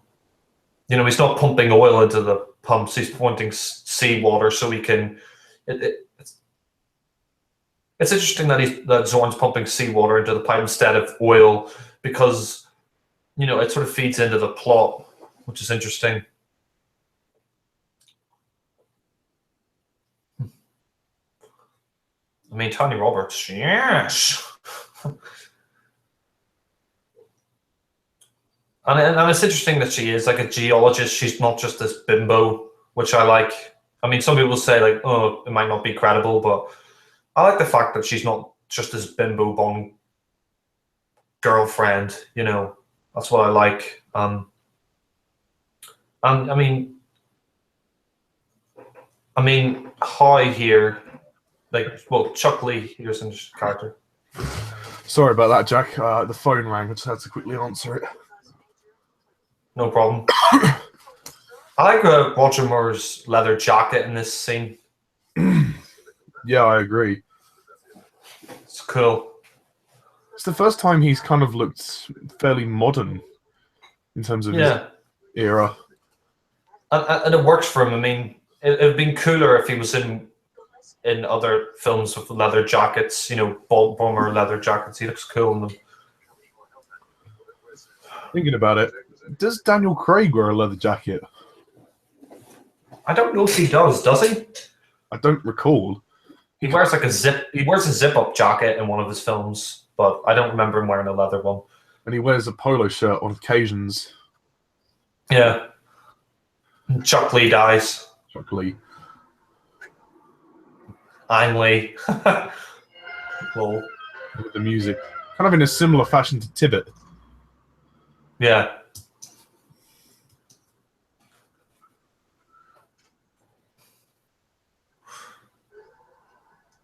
I mean, what I like as well is, just the build up. Like you see, the villains are they're more scheming than some of the other villains in the series. They always seem to be one step ahead of Bond in some areas. Like they killed Chuck Lee without him knowing, and Yeah, because they know that he's old, and the fact that he's not as sharp as he used to be. So they're fucking around with him in that sense because they know that, and they know how to pull the strings and really get to him through that by killing everybody that is associated with him. Yeah, and not only that, but framing him for murder. I mean, they already know he's going to be there, and framing him for murder. And the scene coming up is good when Zorin kills Hal, and he threatens Stacy and Bond, and then he burns the building. I think that's just a great sequence, and just again, you see how much of a slime ball he is. He just doesn't give a fuck. Yeah.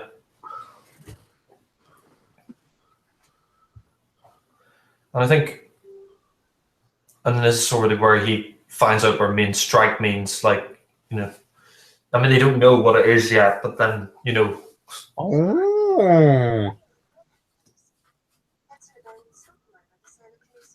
Yes. Alive and well, I see. Bungling in the dark. Yeah. Why don't you enlighten me? So, Zorin. you're out of your depth. Like, you know, he says you're out of your depth. He's like, yeah, you're really old now. You've accepted my more than generous. More than generous offer. Therefore, this is it. Shove it up your ass. I like that. You know, he's just kind of laughing like an old man with like a young woman. Like, you know. You both join forces. I kind of, that's the good thing. Like, this film kind of, like, it knows that it's kind of ridiculous and kind of silly in that sense, the scenario, but it plays on that. It's like, because Roger Moore's old, they're like, they kind of have a little, they poke fun at it, but then again, they also take it seriously. So, I think, Yeah, that's what I like. Like, they Yeah. they mostly take it seriously, which is good. Just been a break. Ask them to get here as soon as possible. Like, I like Roger Moore's like acting here. Like, you're being used, Mr. Howe, and he's like, don't bother Stacey. He's a psychopath, you know. but he's I mean, so- he's kind of disgusted. I mean, like, before he just sort of laughed at the villains. Now they're laughing at him, and he's kind of disgusted by Zorin, like the stuff that he does. yeah. And like Roger Moore's quite serious in the scene. I think he gradually made his performance more serious as his era developed. Yeah. Kind of a bit like Tom Baker in Doctor Who. Like, you see his last series, he's very serious and somber in it. Like, he was kind of jokey at the start. I would have to Dead. which is really cold. Yeah, just shoots him right there. Don't you think? Brilliant. I'm almost speechless with admiration. You can tell Bond's disgusted by him. Speechless with admiration. Even though Bond himself is a cold-blooded killer, he's not extreme like Zorin. Yeah, like, he's sort of disgusted by what he does. Yeah. Bond only kills when Necessary, yeah. Yeah. And he, like you say, he uses wit as a weapon, and you know, I mean, he has a license to kill. But as M said in Spectre, a license to kill is also a license not to kill. Yeah. We could always take the lift. Go on then, Rose. Go and have your lovely beans on toast. This scene is an example of why I think Stacey is kind of a wasted potential Bond girl. She's good, but like, if they didn't make her scream so much, it would have been a whole lot better. I agree. I mean, the screaming does get on your nerves after a while. James, don't leave me. James.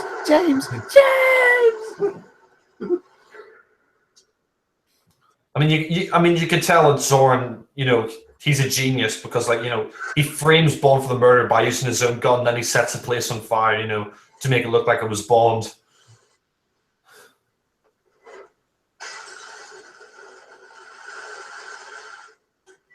I also really like this sequence because, other than the Stacey shouting, but when Bond rescues her, it's such an epic scene.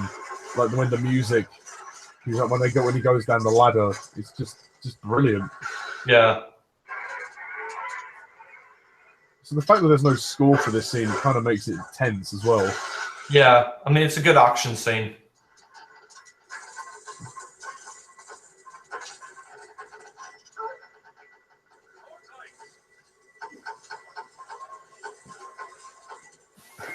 I mean, I don't think Stacey's the worst Bond girl, as some people say she is. I mean, I think the worst would have to be, you know, Denise Richards, probably. Or Jinx, you know. And any of the Brosnan Bond girls, you know. Quite like that line, you know, don't go away. Like where else is she gonna go? Scarpine, we haven't seen him for a while. And they basically just fuck off. Yeah.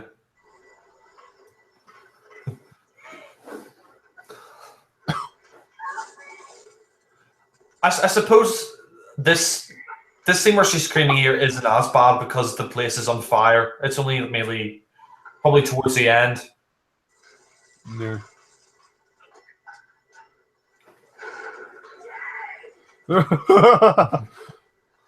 Imagine if Bond just left her, you know, fuck it, I couldn't be bothered with you.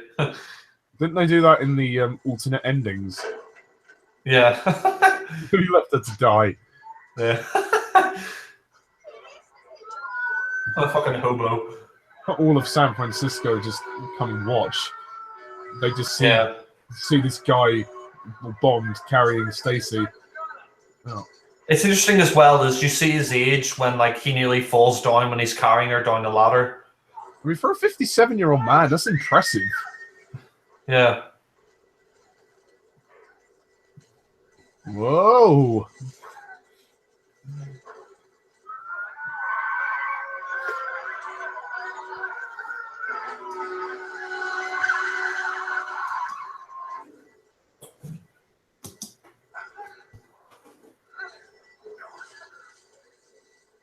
Burn, baby, burn.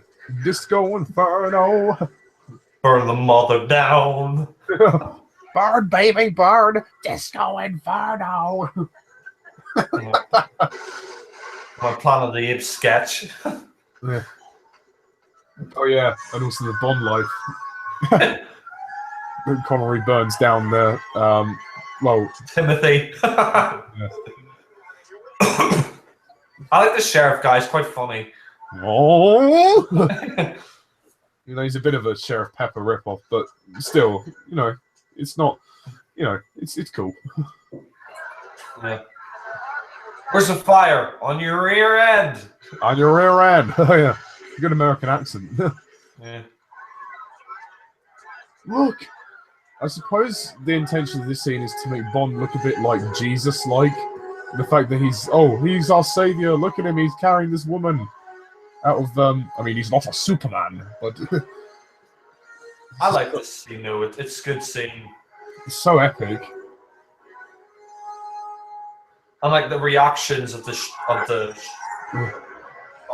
city, and yeah, and that scene there where he nearly falls off the ladder kind of shows his age. You know, he's sort of struggling.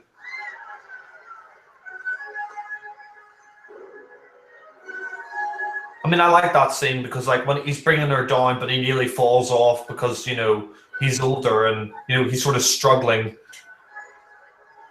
But yeah, it's an epic scene.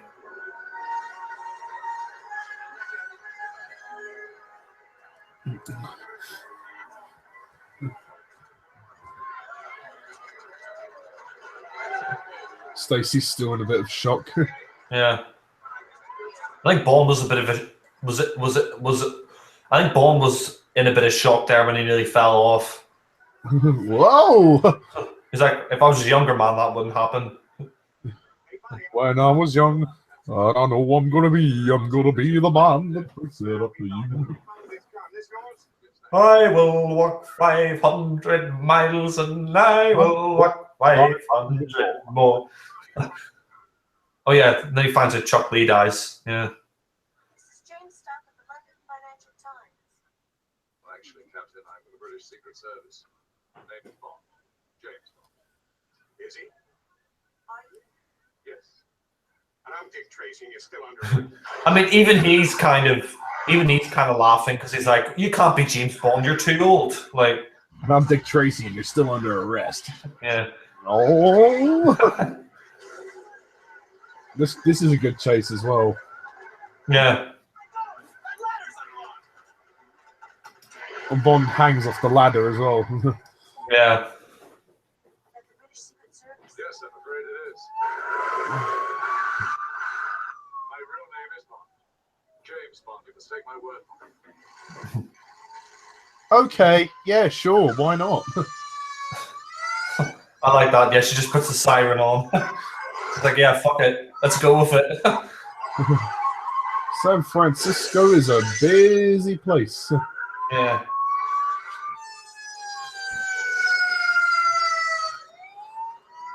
Put your hand on this. I mean, you could sort of see Bond isn't the sharpest in this film. Like when Zorn uses the gun, then the policeman's like, "Is this your gun?" It's like, "Yes." Like, you know, you wouldn't say that.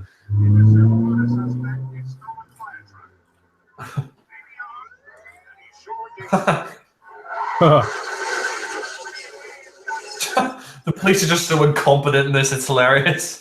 Oh my god, watch out! Da, da, da. I love this music. They used it for the menu. It's just awesome.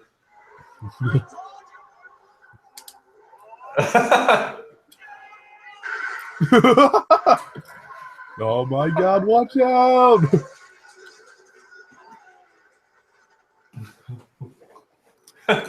Shit! Knocks over their hats. It's impressive. It is an impressive action scene.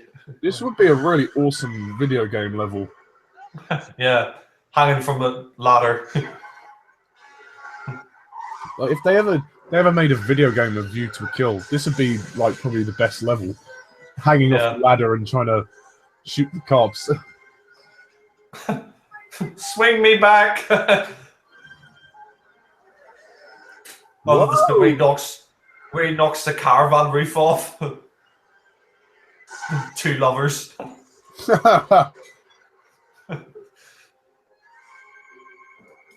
Dun dun dun dun.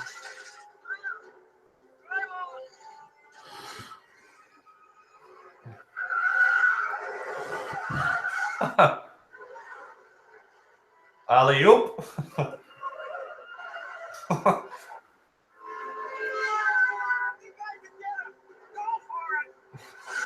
Go for it!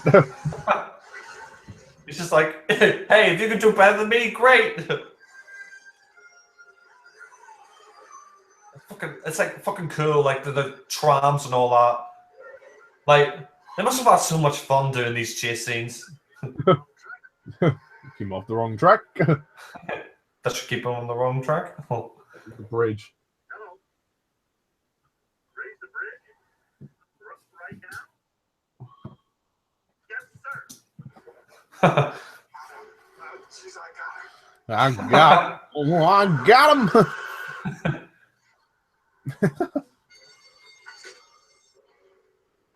The movie it's been on an hour and a half. God, hour and a half. Hasn't felt like it. I just love Roger's expression there when he's going over the bridge. Whoa! Impressive action scene. I mean, this is paced really well. We've watched nearly the whole movie. We've got half an hour left. Yeah, we watched 3/4 of it. Oh, I love it when the car goes down and then so you forget about that paycheck. Oh. Yeah. It's kind of a nice reference to Sheriff Pepper as well. Yeah. Like, oh my God! Oh my! What the fuck? It's like the expression on that guy's face. Shit!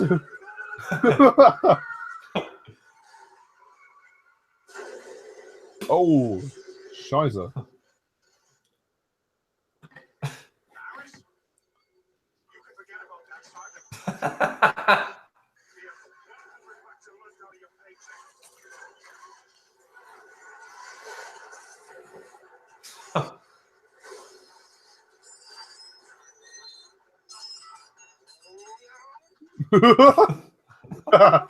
I love that bit. No. It's kind of cute how she was resting on his arm there. Yeah.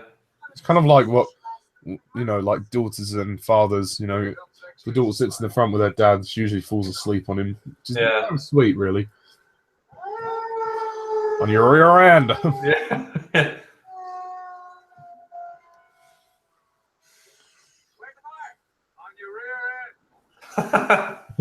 Nice American accent.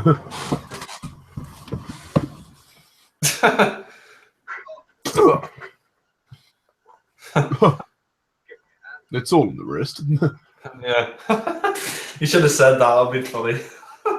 No, she just picks up the helmet. You forgot your helmet. He doesn't notice the girl. Follow the signs. He should have said, "Oh, of course, safety first." I think he did. Did he? Oh no, in the game Bloodstone he did. Oh yeah. He goes to the construction site and the guy's like, got your helmet? And Craig says, of course, safety first. And he just throws the helmet away. Yeah. It's women's labor taking over the Teamsters.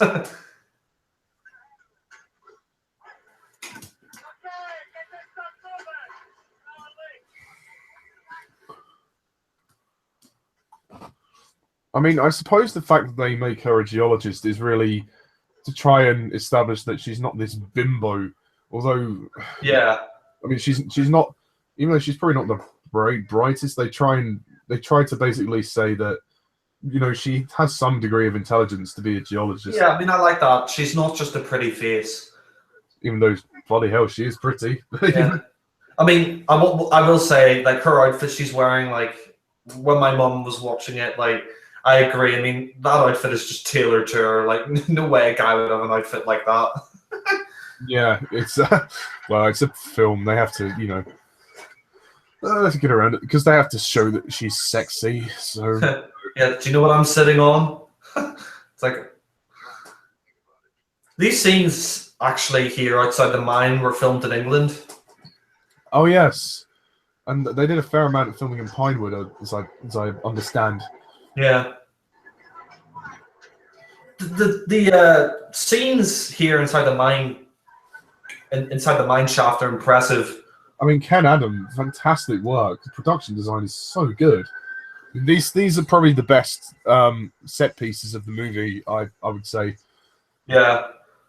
I mean, it's a shame Ken Adam. I think he's dead now, or he's retired. Well, it's a shame that he doesn't make Bond sets anymore because I think he's dead. But you know, I don't think there'll be anyone like him who ever make Bond sets this great again. Yeah, I mean, Peter Lamont has done a pretty good job for the Brosnan and Craig movies. Yeah. Even though the Brosnan movies were overlaid with CGI, but then again, that probably wasn't his fault. But definitely for the Craig movies, he's grounded it. Yeah, like the sets for Spectre were great because it felt like classic Bond. I mean, yeah, so crucial that the production design needed to be like that, and also it felt contemporary as well. Like with Blofeld's lair, like with all the computers and everything. They're like, this is great. You know, it's such a nice blend. But I mean, with this movie, the mindset is really impressive. I mean, like all these wide shots, you just want to kind of go on a tour there, you know.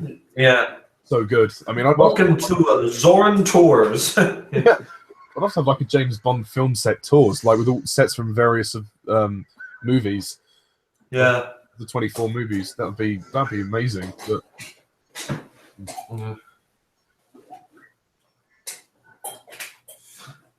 This may seem like a weird thing, but I kind of like Bond wearing a hard hat and jacket. He looks cool in it. He disguises himself really well. I mean, it's interesting because Zoran is just like a complete psycho. He doesn't care about any of the millions of people living in San Francisco, you know. Yeah. Tries to blame it on a natural disaster.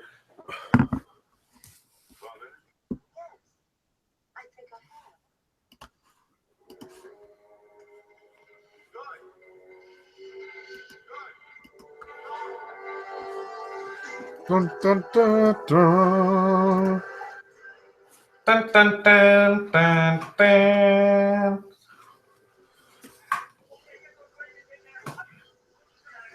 We never really had like a miners sort of set in a Bond movie up to this point. I don't think we've had one since either. Yeah, but it's awesome. It looks really cool. Like how Scarpine's just so subtle in what he does. Like nobody suspects him. He's very sort of stealthy, I think. Yeah. I mean, he's perfect henchman for Zorn because they're both psychos. They don't give a shit about the miners. Except Zorin, you can quite plainly see is a psycho, but with Scarpine, he's very much contained. I mean, you can tell he's a psycho as well, though, the fact that he shoots all the workers as well, but he's less of a psycho than Zorin. I think you can see that Scarpine is inspired by him. There's the inspiration there. He's like, he looks up to him so much. Yeah. obviously Mayday just thinks, you know, she's just kind of along for the ride, and she's like, yeah, this will be awesome. You know, I'm having such fun, and she's in love, so she's kind of her judgment, I suppose you could say, is clouded. Until obviously the next couple of scenes. Yeah.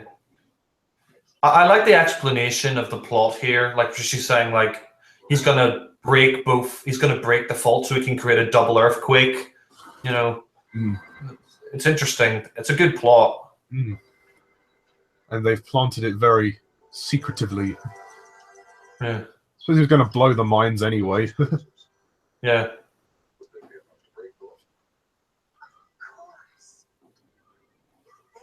Yeah, just wiped out. All the faults move at once. Watching this happened in real life, we never would have met Alan. Yeah, I'm really glad that it didn't. I know it's just a movie, but yeah, go on. I'm hoping that nobody was influenced by this movie to do that. Yeah. Yeah. Oh, that's it. Busted. Yeah. I don't think to go around to the other window, but oh well. Well, get out of my office. Well, Paul's using his mind. He's, you know, if you can't get through the door, smash the window. Yeah. Intruder window. Get him. Just has all these lackeys to do everything for him. Like, go get him. Go. He's like a spoiled brat. It's like, you do it. It's like Jenny Flex, Mayday, and that other random woman that goes with them. Oh yeah, the Chinese girl is like St. John Smith. Yeah. John Smith.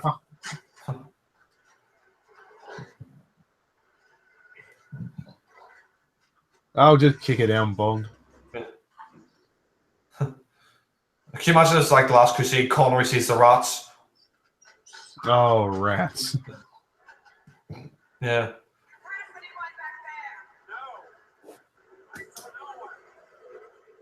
Let's Scorpion. Yeah. I saw no one. The map. I'm the map. I'm the map. I'm the map. God, Dora the Explorer. Hated that show. Oh, I was made to watch it. I had a little sister. Fair enough. I remember we had to watch that crap at primary school.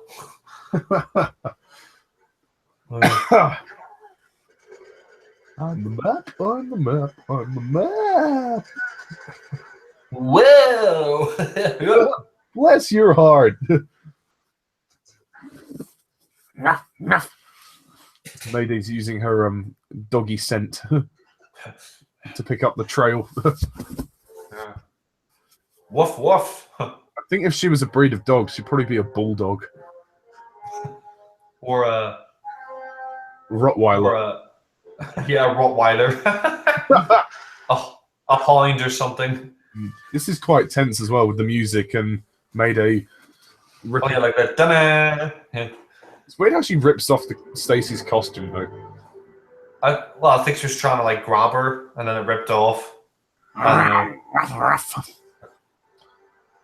Dogs do have a tendency to get a little bit horny every now and then. Yeah.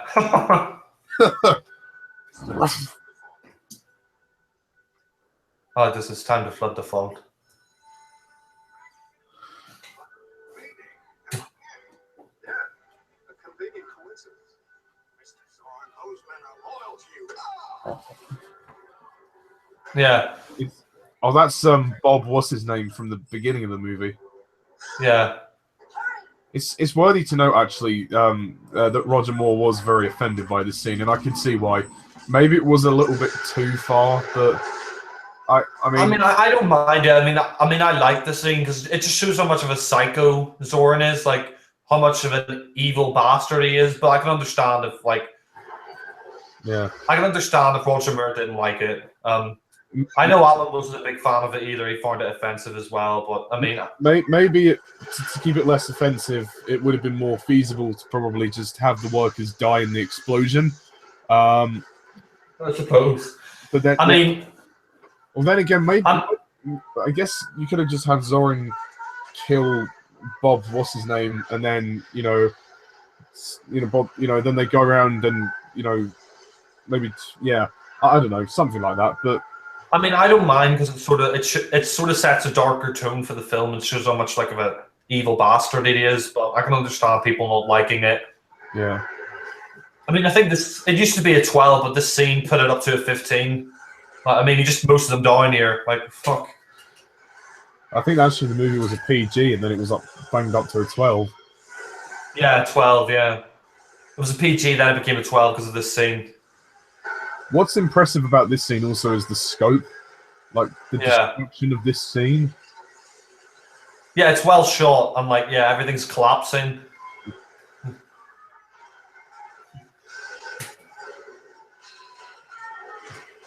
I mean, he's quite clearly mad. He's laughing when he's killing them all. Ruff, ruff. I mean, we have 20 minutes left, but it hasn't felt this long. No. I think John Glenn really took on board a lot of things that he learned from the first two that he made, and that really sort of, fine down the pacing. He kept this one moving quite well, I must say. Yeah. James! I mean, shoots down that worker. Fuck. Oh, God. Maybe it does go on a bit too long, the whole killing the workers spree. Maybe if they just kept it short, it wouldn't have been so bad, but I don't know. I don't mind it, but I mean, obviously, maybe at the time it was a bit offensive, but I think nowadays it's not. I mean, we've seen much worse in movies. I mean, you've seen worse in other Bond films. I mean, like License to Kill, a guy's head blows up. I mean, yeah. I understand Roger Moore didn't like it, but if you want my money, you want it so bad, then take it. Yeah, not my money. Might do a commentary on that in the future and on why we don't like that film. Or well, yeah, maybe both the Dalton films. Yeah, I mean, there's only 2 Dalton films. Yeah, it's funny how then you had one of the longest eras followed. Well, the longest era followed by one of the shortest. Yeah, so not the shortest, obviously, because Lazenby just did one. Yeah, one film. Yeah. Oh yeah, his era began and ended with one movie. The lengthy career to Bond that never was. Yeah. Same with Dalton, really. Began his era, continued his era, and then they were like, "Nah, we've seen enough." I like this line by Mayday. Ruff. It's like, I thought that creep loved me. And it's interesting. I mean, I like the change of Mayday's heart. You know, she's a bad guy, but then she realizes that Zorn would have killed her as well. You know, she just realized how much of a piece of shit he is. Yeah. I like this scene here. Like, I think having a blimp in James Bond is cool. Like, you haven't really seen that before. Like, and then like him jumping on the blimp and then fighting on the Golden Gate Bridge. It's an epic way to sort of close Roger Moore's era. Oh yeah, I think it's one of the most underrated fights. Maybe the choreography could have been sharper, but then again, you have to consider his age. He is older. I think it works fine for what it is, and also to try and stand on the bridge is quite difficult. Yeah, it's hard to fight on a bridge, you know, because you can slip off. Yeah, but this is a great thing, so because you start to see Bond and Mayday trust each other. You know, like he sees that she's a good person, but she was misled by Zorin, and her sacrifice, which shortly is not in vain. Yeah, that's quite sad. Like, she finds Jenny Flexden, and she's like, you know, Jenny. He's like, you know, there's nothing you can do now. Oh, don't worry, she'll be back in the Last Crusade. 1989. Oh God! Did you see that video recently with Arnold Schwarzenegger? He did a video of himself with David Cameron. He's like, "I'm here with my good friend David Cameron, ex-Prime Minister." I was just like, God. I haven't seen that. I'll have to show you it. Yeah. It's just the weirdest thing. It's like Arnold Schwarzenegger and David Cameron. Like, what? I like someone's laugh in it as well in this film, like that. Like with just a creepy kind of laugh, yeah.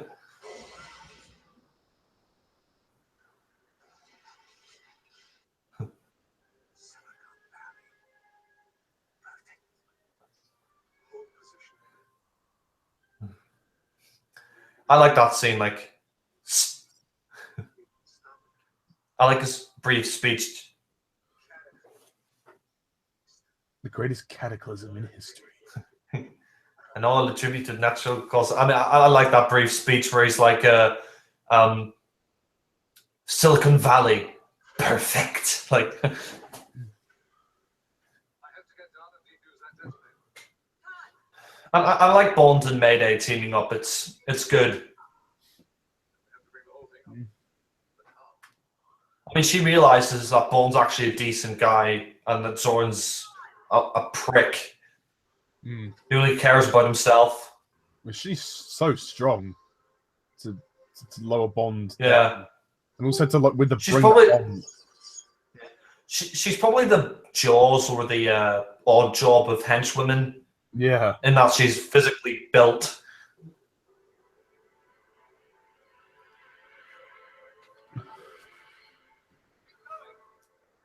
And he's trying to get the bomb out.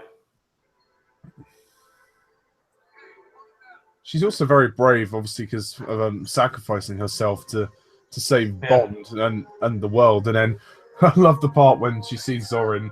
It's almost like, you know, she wants to stick her finger up and go, fuck you, you know, fuck you, you prick. Yeah, I like this scene here where, like, you know, she's like, he's lowered down and she's like, get up, and he's just like, I can't, it'll be too heavy. It's like Bond's basically saying, like, I'm an old man, I've had my time, just let me die here. Like, yeah.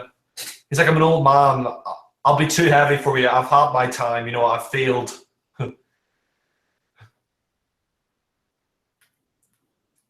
I mean, I think this is some of Roger Moore's best acting, especially the scene where Mayday's about to kill herself, and he's like, you know, jump, jump. Like, you hear the desperation in his voice. Like, he wants her to live.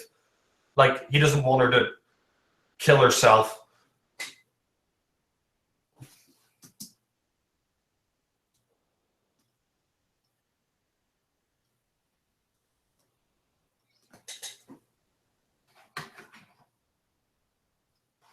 You there? You there, Ollie?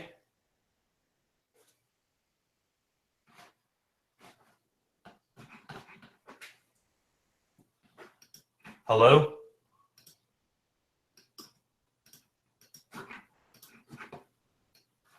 You there, Ollie?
Hello? Jack?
Hello? Are we still live? Yeah, we're still live. All right. Let's go back a little bit. Yeah. Okay. I think we need to watch the Mayday scene. Sorry about that. My Wi-Fi just crashed for some reason.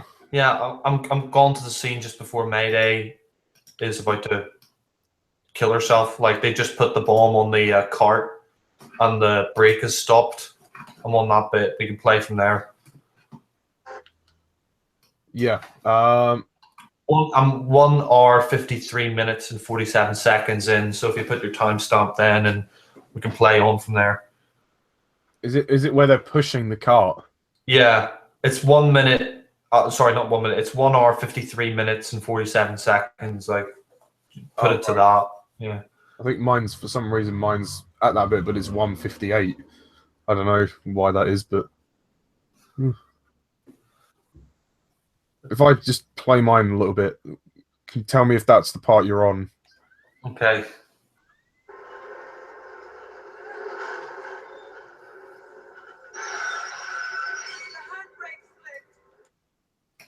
Yeah, I'm on that bit.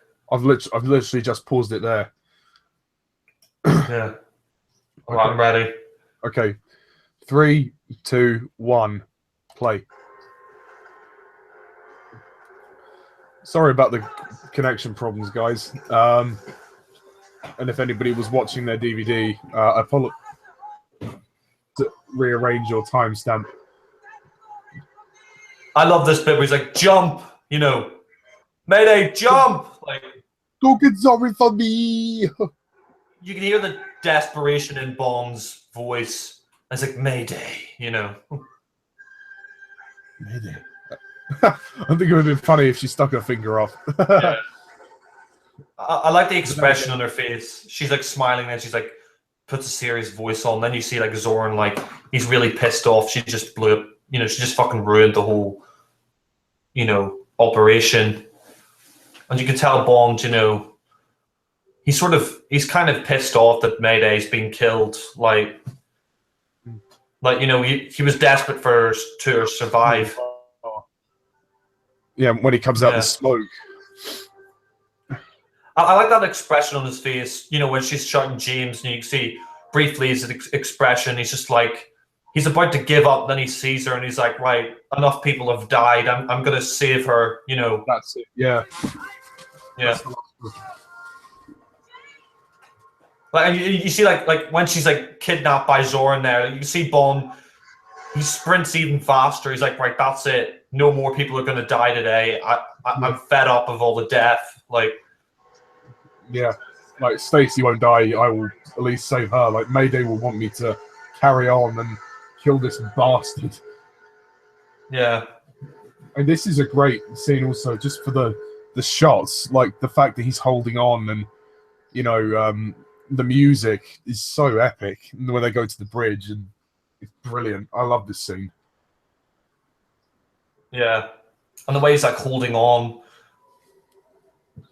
And Zoran's just laughing, and like the expression on Bond's face, like when you see him hang on, you can see he's like, maybe I'm a bit over my head here, you know, going a bit over my head. Silly sheriff from earlier. Oh, oh, Oh, yeah. I would wreck. So it'll hurt him more than it hurts me. Yeah. I like the music here. It's just smiling like, what the fuck is he doing? Like, is he serious? Yeah. Yeah. He's just laughing. Like, he's like, this will hurt him more than me. I mean, this stunt work is impressive.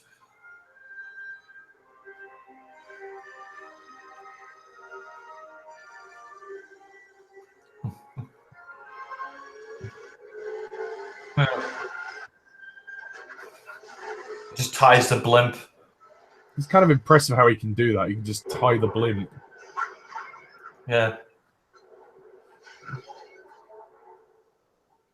You see Bond, even though he's old, he's not giving up. It's a pretty useless blimp, actually, if it can't you break from the rope. Well, I think the rope is like. Well, I mean, he's tied it around a bridge, so I mean, you think of the weight of the bridge, you know, wrapped around. Like you imagine, like rope wrapped around a bridge, it'd be hard to break from. Yeah. Full throttle, Top Gear. And on that bombshell, it's time to end. Good night. It's hanging from the rope. Whoa! I like the scene because she like finally takes matters into her own hands. She like tries to stop Zoran. Like, Are you crazy? bam.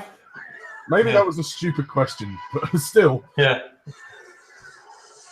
No, this is just epic. The fight between Zoran and Bond is so cool. I think it's one of the best fights of the Moore era. I must say. Not only that, but I say of Bond history. You know, fighting the Golden Gate Bridge, it's epic. Go! Like me, you know. The music's epic. When Scarpine, when you realizes Scarpine is useless, Yeah. grabbing the axe. You expect him to do a Dominic Green and just go. Yeah. Oh, Zoran's a better villain than him. Get a foothold. I like this scene because like it shows the Bond.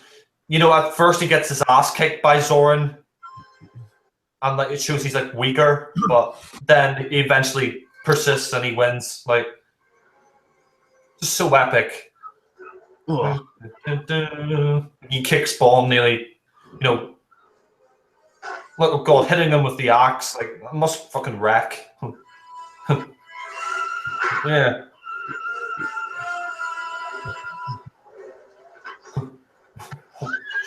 Shit. That shot there of them like tussling over San Francisco, that's great. It's amazing, actually, how they managed to get those type of shots. Yeah. And they actually fought on the Golden Gate Bridge. Shit.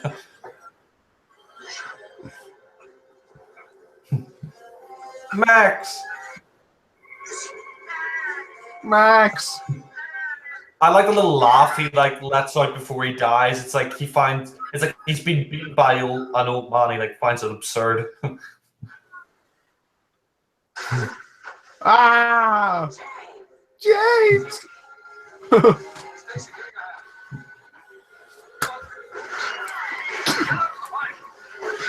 Yeah. Like you can tell, like Colin Mortimer sort of like a father figure to Zoran. Like he's like Max, Max. Zoran tries to laugh it off like everything else. Yeah, he just can't believe he's been beaten by an old man. It's time to take matters into our own hands. Yeah. his expression. Yeah. Whoa! Trying to get rid of the bomb. And the fact that Scorpion's now awake, he's now still in there. Yeah. Bye! Zoran Industries. Goodbye, Zoran.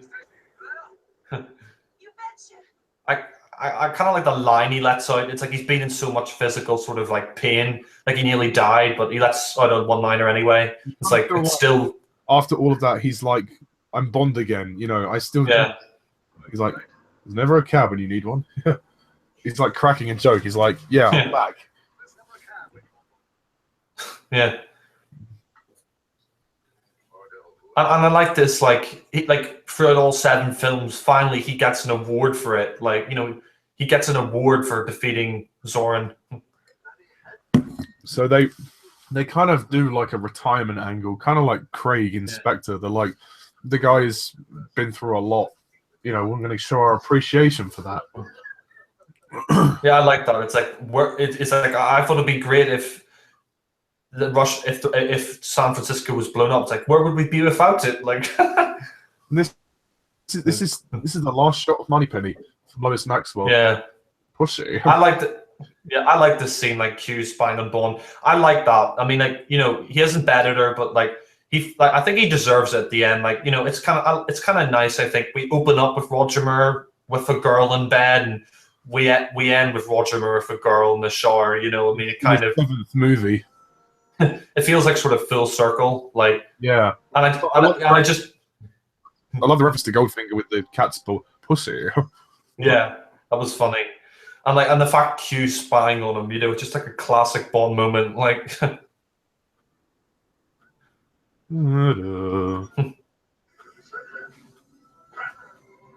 crap! I've dropped the soap. yeah.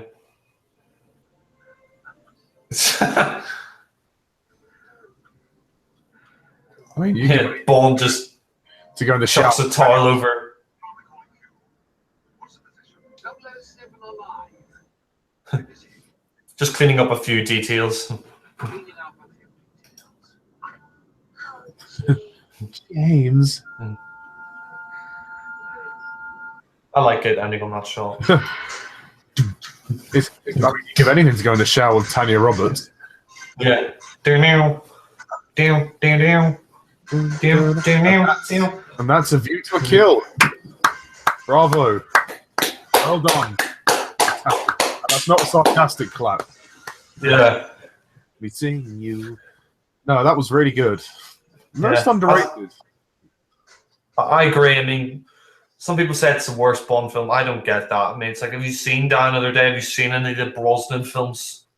I mean, I think it's a great send-off for Roger Moore's era, because unlike the last two films, which was just sort of run-of-the-mill Bond films, and the villains, like, were all right. Here you've got a good villain and a good plot, and you see Bond sort of aging throughout it, and he sort of struggled to overcome everything. Yeah, you feel like that this is kind of arced over the 7 movies. You feel like this movie has tied them all together and kind of made this guy show the journey of this character and how he ends. And I think that's clever and very, very well thought out. You know, the fact that his age almost determines the plot and his character decisions in this movie. He's very different in this movie, but with good reason. And, you know, you feel like his emotional storyline has finally come to an end, you know, and he's still Bond by the end. Yeah, and you just see him retiring after this film, like his Bond retiring or Bond retiring in the timeline. I mean, if this...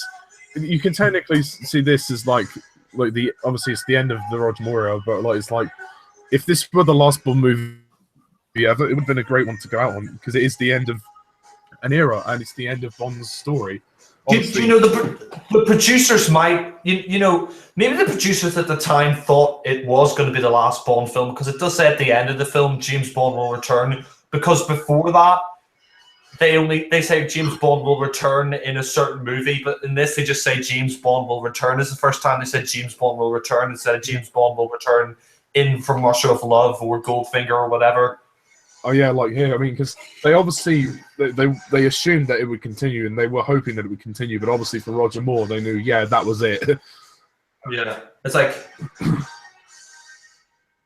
and I like the shots of San Francisco at the end that they have over the credits instead of just like black or whatever, as usual.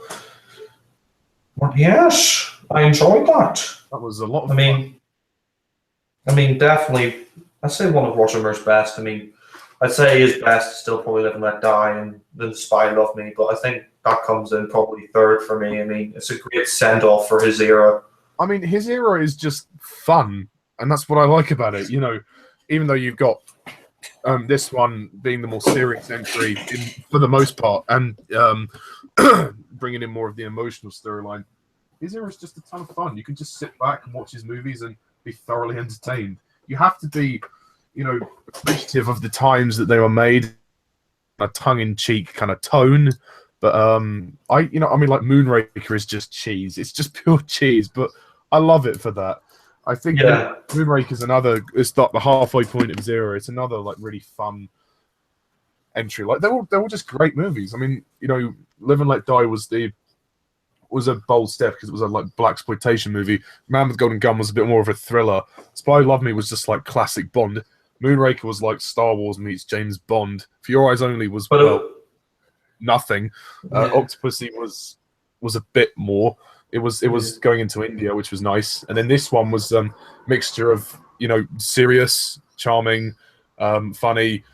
It was kind of an amalgamation of everything, and you felt like that all the other movies are built up to this one. It does feel very grand. I tip my hat to John Glenn and the filmmakers, and even Roger Moore himself for it. He may not have been happy with the result, but he should at least be proud of the legacy, because he did the most films. Yeah, I mean, I think it's because he thought he was too old for the film, but I think, I mean, for me, it's one of his best, and I think it was a good send-off. I mean, I remember my dad, was a big Roger Moore fan. He saw all of them in the cinema. His first Bond film was Live and Let Die, but I remember he wasn't a big fan of Octopussy or For Your Eyes Only, but he really enjoyed A View to a Kill, and I think it's a great send-off for his era, because, you got a good villain, you got a good plot, and dresses the aging in this film. It pokes fun of, it takes it seriously as well, like the fact that Zorin, thinks Bond's over his head, and Bond himself kind of towards the end of the film thinks he's over his head. And I also like the fact that with the Bond girl, he doesn't bet her straight away, he's sort of paternalistic to her, and then at the end, he does. He's with her in the shower, but he deserved it by that point. He saved her life. And it's probably the last fuck he's going to have for a while, because it's probably his last mission. I mean, but genuinely, I mean, I can see why he's your favorite Bond. He's personally not my favorite, because I'm more of a fan of the more gritty, serious portrayal of Bond. Because I personally think that's closer to what Fleming wrote. But I really do like Roger Moore, because he was never afraid to make the role his own. He was never going to apologize for his Bond, for his portrayal of Bond. He has his serious moments, and that definitely comes through, particularly in the last few entries. But he was never afraid to be lighthearted and charming, and there's almost kind of a whimsical quality to his movies, or at least most of them. I mean, the 7 movies are very... but they're also very similar, and I think that's interesting how he's able to, in his performance, be consistent, but in the quality of the movies themselves are very different. For the most part, they're all really pretty good. There's a bit of a dip, but by the end it's all rounded off very nicely. I mean, you like all of the movies as far as I'm aware, don't you? Well, I'm not a big fan of For Your Eyes Only. I mean. But I don't hate it. I just think it's okay. Just I'd give it a 5 out of 10. I can't hate it. I mean, it's not a shit film. It's not abysmal. Yeah, and it's just very unremarkable, isn't it? Yeah, it's just kind of your run-of-the-mill Bond film. And Octopussy is kind of the same, although I prefer that because it's got a bit more of the humor and feels more like a Roger Moore Bond film. But I mean, I think out of the 7 films I enjoy them, but the other 2 I don't hate either. I mean, personally for me, I think the reason why Roger Moore is my favorite is because I do like the gritty Bond. I do like Craig. I think he's excellent in the role. His 4 Bond films I've really enjoyed, and Dalton as well. But I think what I like about Roger Moore was like you said, he wasn't afraid to make the character his own. I mean, after Connery and Lazenby, I mean, most people think after Connery left, you couldn't really go anywhere else with Bond, but he took it in his own direction, and he wasn't afraid to make it his own. I mean, when people asked him, was it tough taking over from Connery, and he said, well, so many actors play Hamlet. It's kind of like the Doctor, the role of James Bond. You can cast, anybody as James Bond, as long as it's not a woman. Well. I mean, you can cast anyone as Bond and go on forever. And what I like is the fact that what I like about his Bond is he sort of brought the Englishness to James Bond. You had Connery, who was a Scot, and Connery was a Scot, and Lazenby, he was Australian. So he brought sort of the Englishness that was from the book into. Whoa! I mean, he brought the Englishness from the book into the films, and I just like this sort of portrayal, the English sort of gentleman. And I just think out of the most out of all the Bonds, and I just think he's very humorous in a role, but he can be tough as well. As well, like even though Yeah, he is a killer, he has a charm, and you can actually really like the guy. You can follow him, and you can be entertained by him, and you believe he knows his stuff. But at the same time, you're like, oh yeah, he's kind of funny. He's the most jovial of all the Bonds. I mean, in the sense that. I mean, obviously, the other Bonds aren't jovial that really. So Lazenby. for the wrong reasons, but for the right reason, he doesn't overplay the humor and the charm. He keeps it on the level so that, like you say, he uses wit as a weapon. I think if it's ever failed him, it's only been in the writing, whether they've added one too many one-liners. But Yeah. For what it's worth, he tried his absolute damnedest in all 7 movies, and he had the long era. 12 years, 7 movies. That's a great achievement. I mean, even if I could see Craig staying longer, like maybe 13 years, if they're delaying the next film. But I don't think he'll do more than 7 films. Plus you have to remember Craig because of the gaps. But I think the reason why he's my favorite is he sort of brought the English gentleman into it. He was different to Connery, and I just like the fact that he was more humorous. And his Bond films are my favorite just because, like, when I go to watch a Bond film, I want to be entertained. I want to have a laugh, but I also want to enjoy the story as well. And I think his films deliver that, like Live and Let Die. I mean, I think sometimes when some of those early Connery films, the problem I have with them is sometimes they take themselves a bit too seriously and they can come a bit slow, like Thunderball. But I mean, I think he's probably the most underrated James Bond. Some people just say, he's far too camp. His films are where these Bond were starting to get stupid and stuff like that. And I really think that he's really underrated as James Bond. I mean, he brought a different take to the role, and there's nothing wrong with that. I mean, I think. Connery was great for what he did, but Connery lost interest. And I think what I like about Roger Moore is he stayed consistent throughout all 7 films. Yeah, if you think about it, the journey of the series, obviously Connery, with him obviously making the role his own, defining it, for the big screen, which was great. But then, as you say, he lost interest, which in turn made people lose interest, even the filmmakers, as they gradually strayed into campy land. And then obviously Connery decided to basically say, fuck you, I'm out of here. And then Lazenby came along. Nobody knew this guy. And he basically was a needle in a haystack. He was like this ordinary guy who was thrown into this big role. And then after that, his career never ceased to be. I mean, he was a lazy bee. Yeah. And he basically didn't. I mean, Connery at least knew what he was doing. Lazenby didn't know what the fuck he was doing, and he was like, I think he just enjoyed the publicity more than anything else. But then obviously Connery came back for one more. That was just for the paycheck. Yeah. But Roger Moore did something amazing in that he rejuvenated people's interests, and like you say, he made it his own.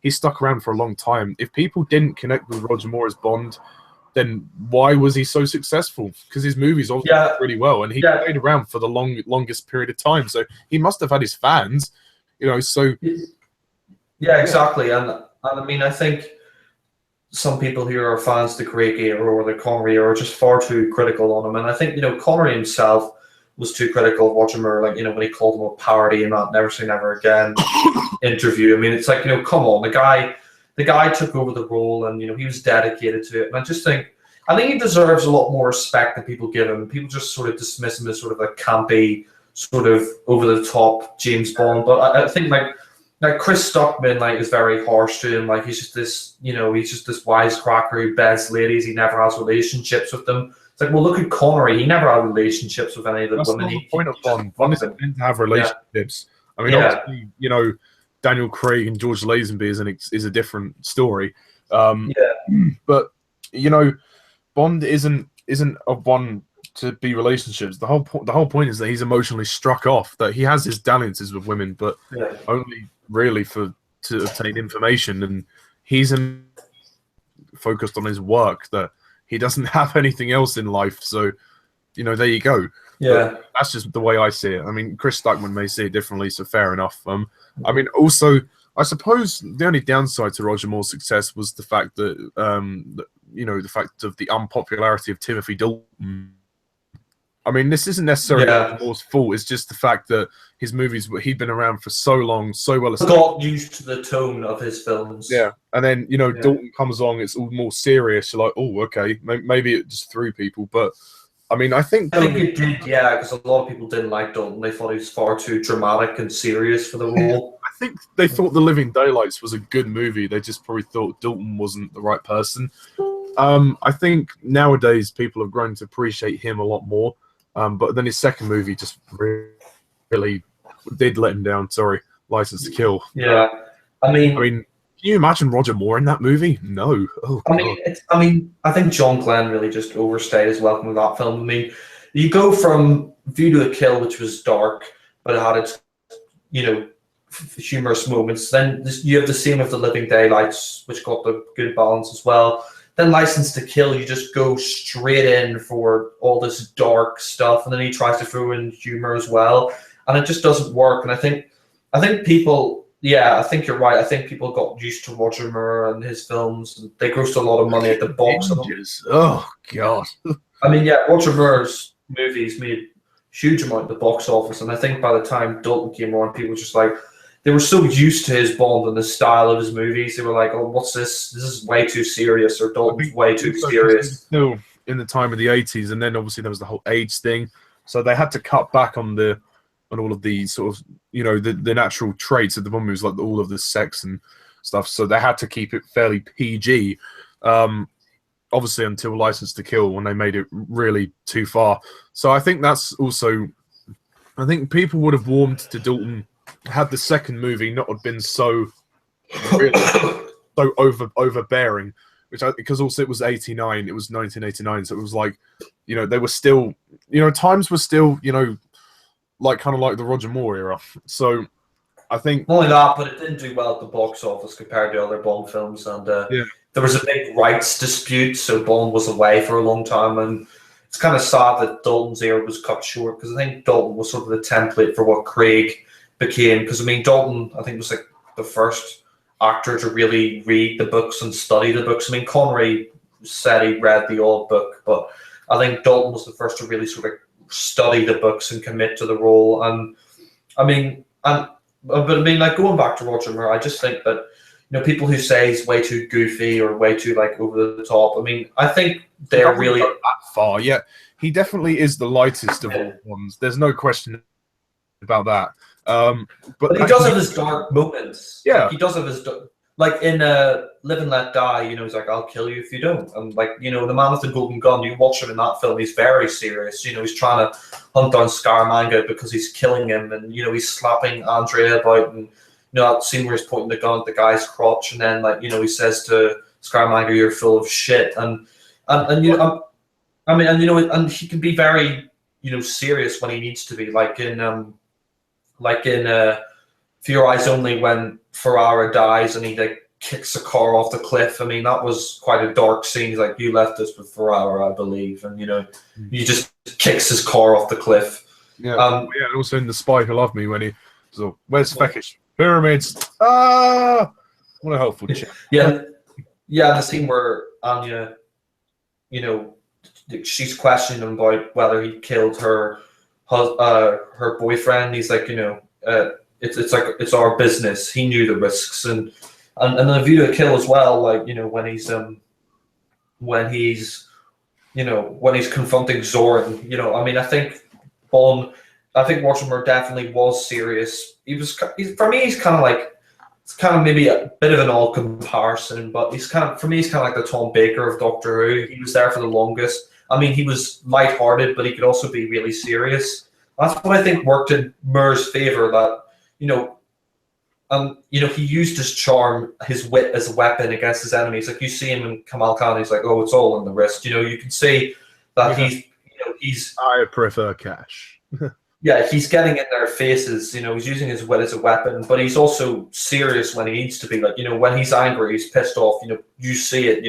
He'll kill you. He's not gonna joke about that. He's gonna shoot you if he has to, or kill you. I think his humor was the was the one that worked the most. I mean, Yeah. Connery had some one-liners. I mean, there were times when the more one-liners did go a little too far, but I mean, not to the extent of the Brosnan era, God. which tried to emulate that. But Roger Moore's lines were mostly very good. There were a couple that weren't necessary and some that were a bit too far, but for the most part, they were good. Like one of my favorites is the end of The Spy Who Loved Me. He says, "Oh, keeping the British end up, sir." So funny. Yeah. Better. Da, da, da, da, da, da.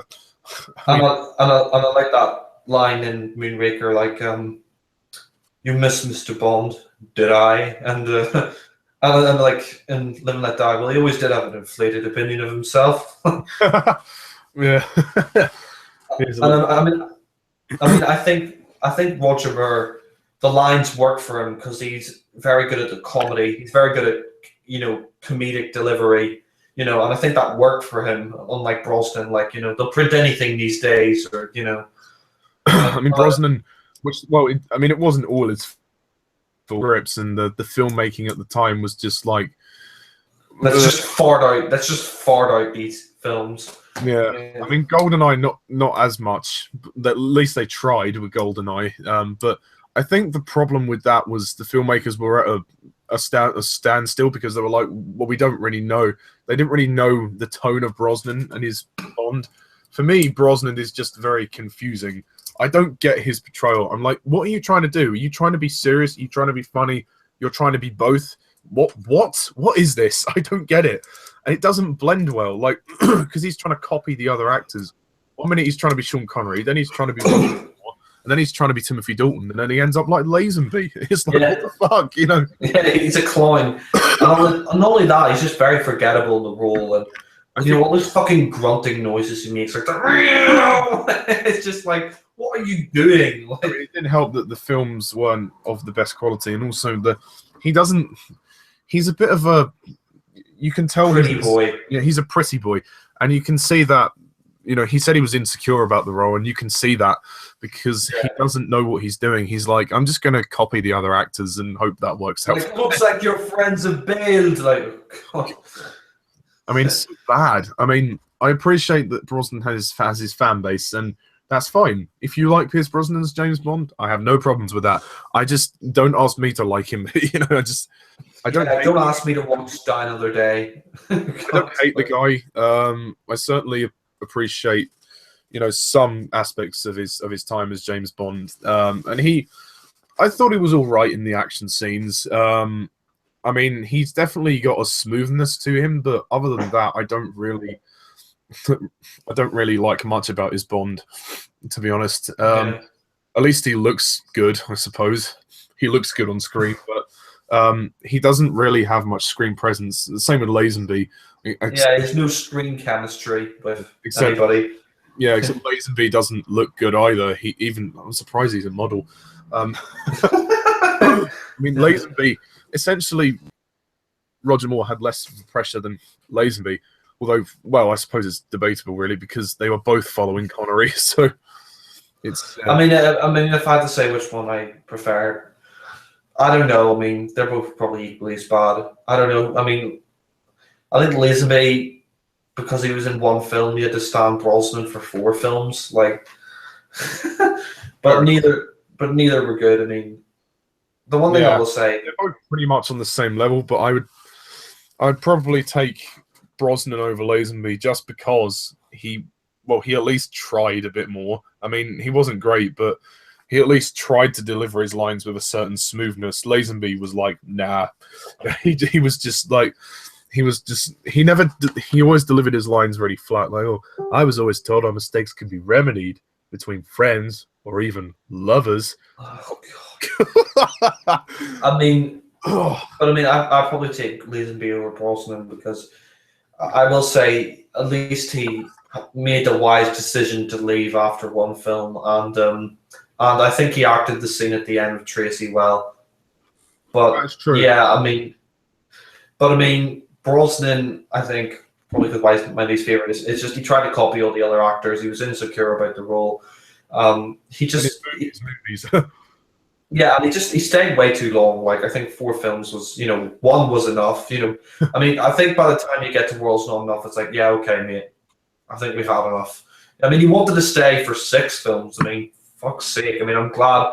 I'm glad we got Daniel Craig instead. Like, I think he was.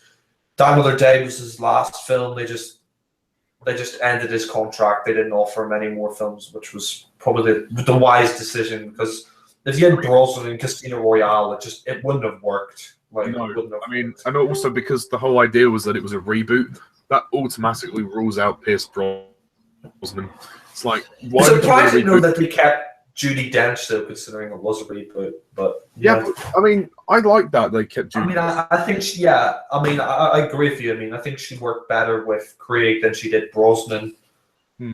Like, I think she's kind of a little bit wasted in the Brosnan era. She's good. Yeah. She is good when she's there.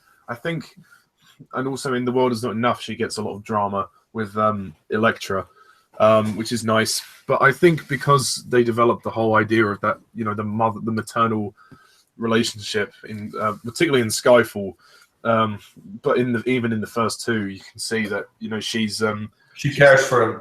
she's like his mother. In Quantum of Solace, they do say, Camille says to him, "Oh, is your mother?" He's like, "She likes to think so." Yeah. So there's that with the Brosnan era. It was obviously, I mean, obviously having M as a woman, you kind of get that relationship automatically, but it was never expressed in the Brosnan era. In the Craig era, it was obviously deliberately because of Skyfall.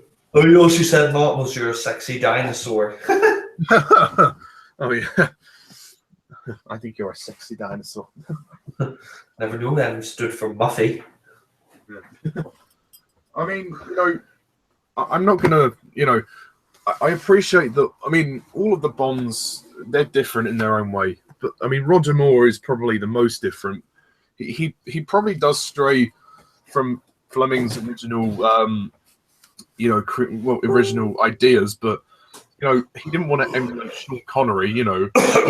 I mean, so he thought, I'll play him as an English gentleman, and it worked. I think Fleming, actually, if he was alive, I think he would be impressed by Roger Moore's Bond, because he is more of the English gentleman. I mean, he is a bit more humorous, but I think he would have liked that, because I think when they were originally casting Bond, he was thinking of casting Roger Moore. Like, the Broccoli's were originally thinking of casting Roger Moore originally as Bond, and I think, if Fleming was alive, I think he would have been impressed by his take on the role, because he was more the English sort of gentleman in the books. Yeah. But yeah. And obviously, we're currently now with Daniel Craig. Well, sort of. Yeah.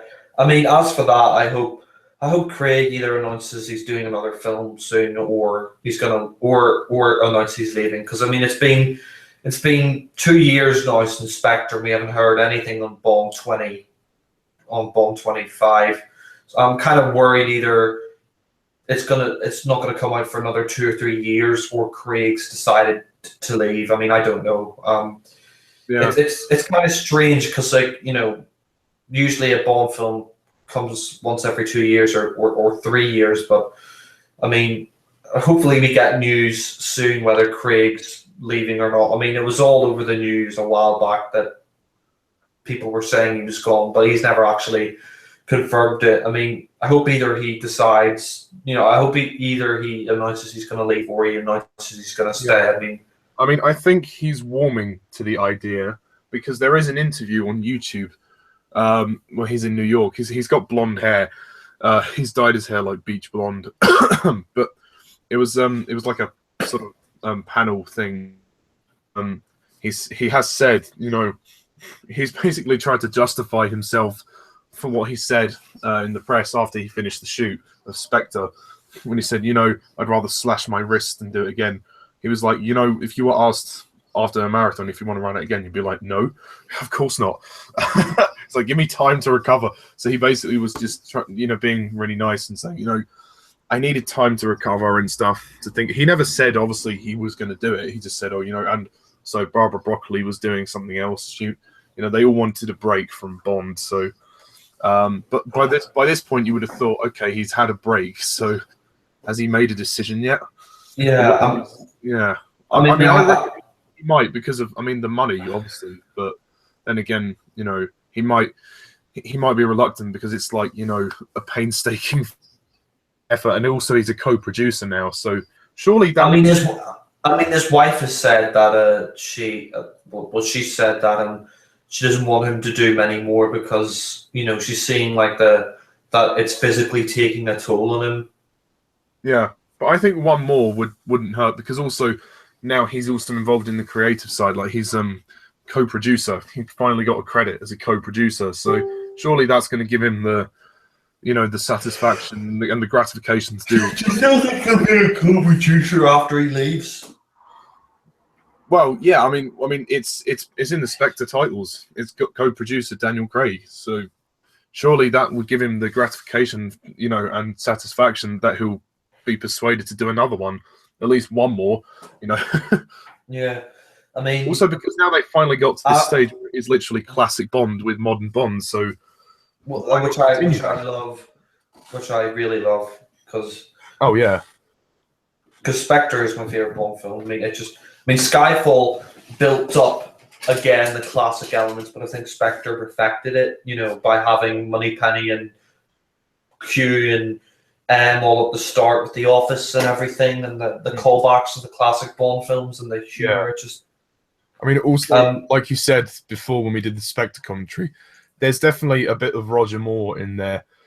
He's not trying to emulate Moore; he's just trying to homage him slightly with the one-liners. And I think because you've seen the journey of his Bond and how the death of Vesper affected him, and how he's moved on from that, and how he's physically had to rebuild himself in Skyfall. So all of that has led to Spectre, and he's now able to just be free and be kind of play around with it a bit now. And that's fantastic. And I'm sure Roger Moore would have been very humbled by that. And I think he's seen Spectre, hasn't he? He must have watched it. Yeah, I don't know what he thought of it, but I knew he loved Skyfall. He said that was his favorite Bond film. As for Craig, I mean, I hope he does one more because I've really grown to like his Bond over the years, and I think Spectre was his best performance. I would love to see a performance like that again in his next film if he does one. I just think one more, just to beat the Brosnan era and sort of round off his era, would be great. And I mean, as for if he wants to do one, I mean, I'm with you. I just say, take the money, do one more film, and then do whatever the fuck you want.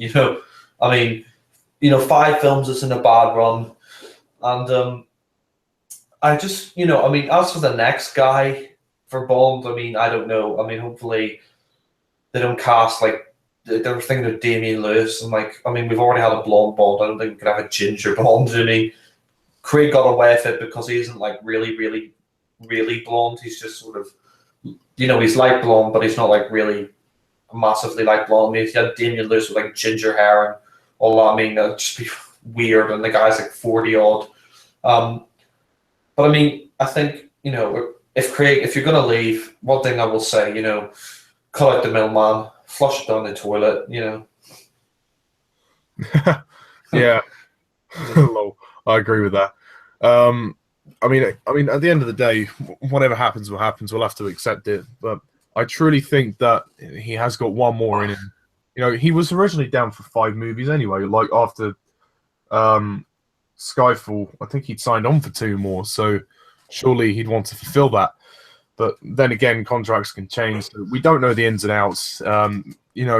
This may all be a big cover-up. It may just be speculation to get the fans going and be like, oh, well, what's going to happen? So maybe they're just playing with speculation. We don't know if anything's actually been discussed yet. But it obviously seems like, well, from what we have heard, not much has been discussed because Craig was turned down the money for 2 more movies, and the producers are kind of keen to get going with Bond 25. So yeah, I think because the plan was probably to film it this year, I think anyway, or to at least start filming. To at least start filming this year, because usually they make an announcement. So I'm wondering whether things have been discussed and they're waiting till that big announcement with the title reveal next Bond movie, and then to reveal, then they might reveal Craig is going to be in it, whether a new guy is going to replace him. So they might wait till then, but I hope they don't. I kind of like to know. I knew before Spectre that Craig was going to do it. We knew Craig was back for the 4th movie. It'd be nice to know if he's back for a 5th before the announcement, but of the title of the movie. But then again, we don't know. So at the moment, it's really hard to kind of see where this is all going to go. I mean, whatever happens, I just want the next Bond movie to be good. I just want it to be really good. That's all I'll ask. But yeah, I mean, please, Craig, just one more. If you're out there, just do one more. Take the paycheck, and then be proud of what you've done for the movies, on to other projects. It's just one, and he'll be like 50 by the time he finishes it. Yeah, one sheet does plenty.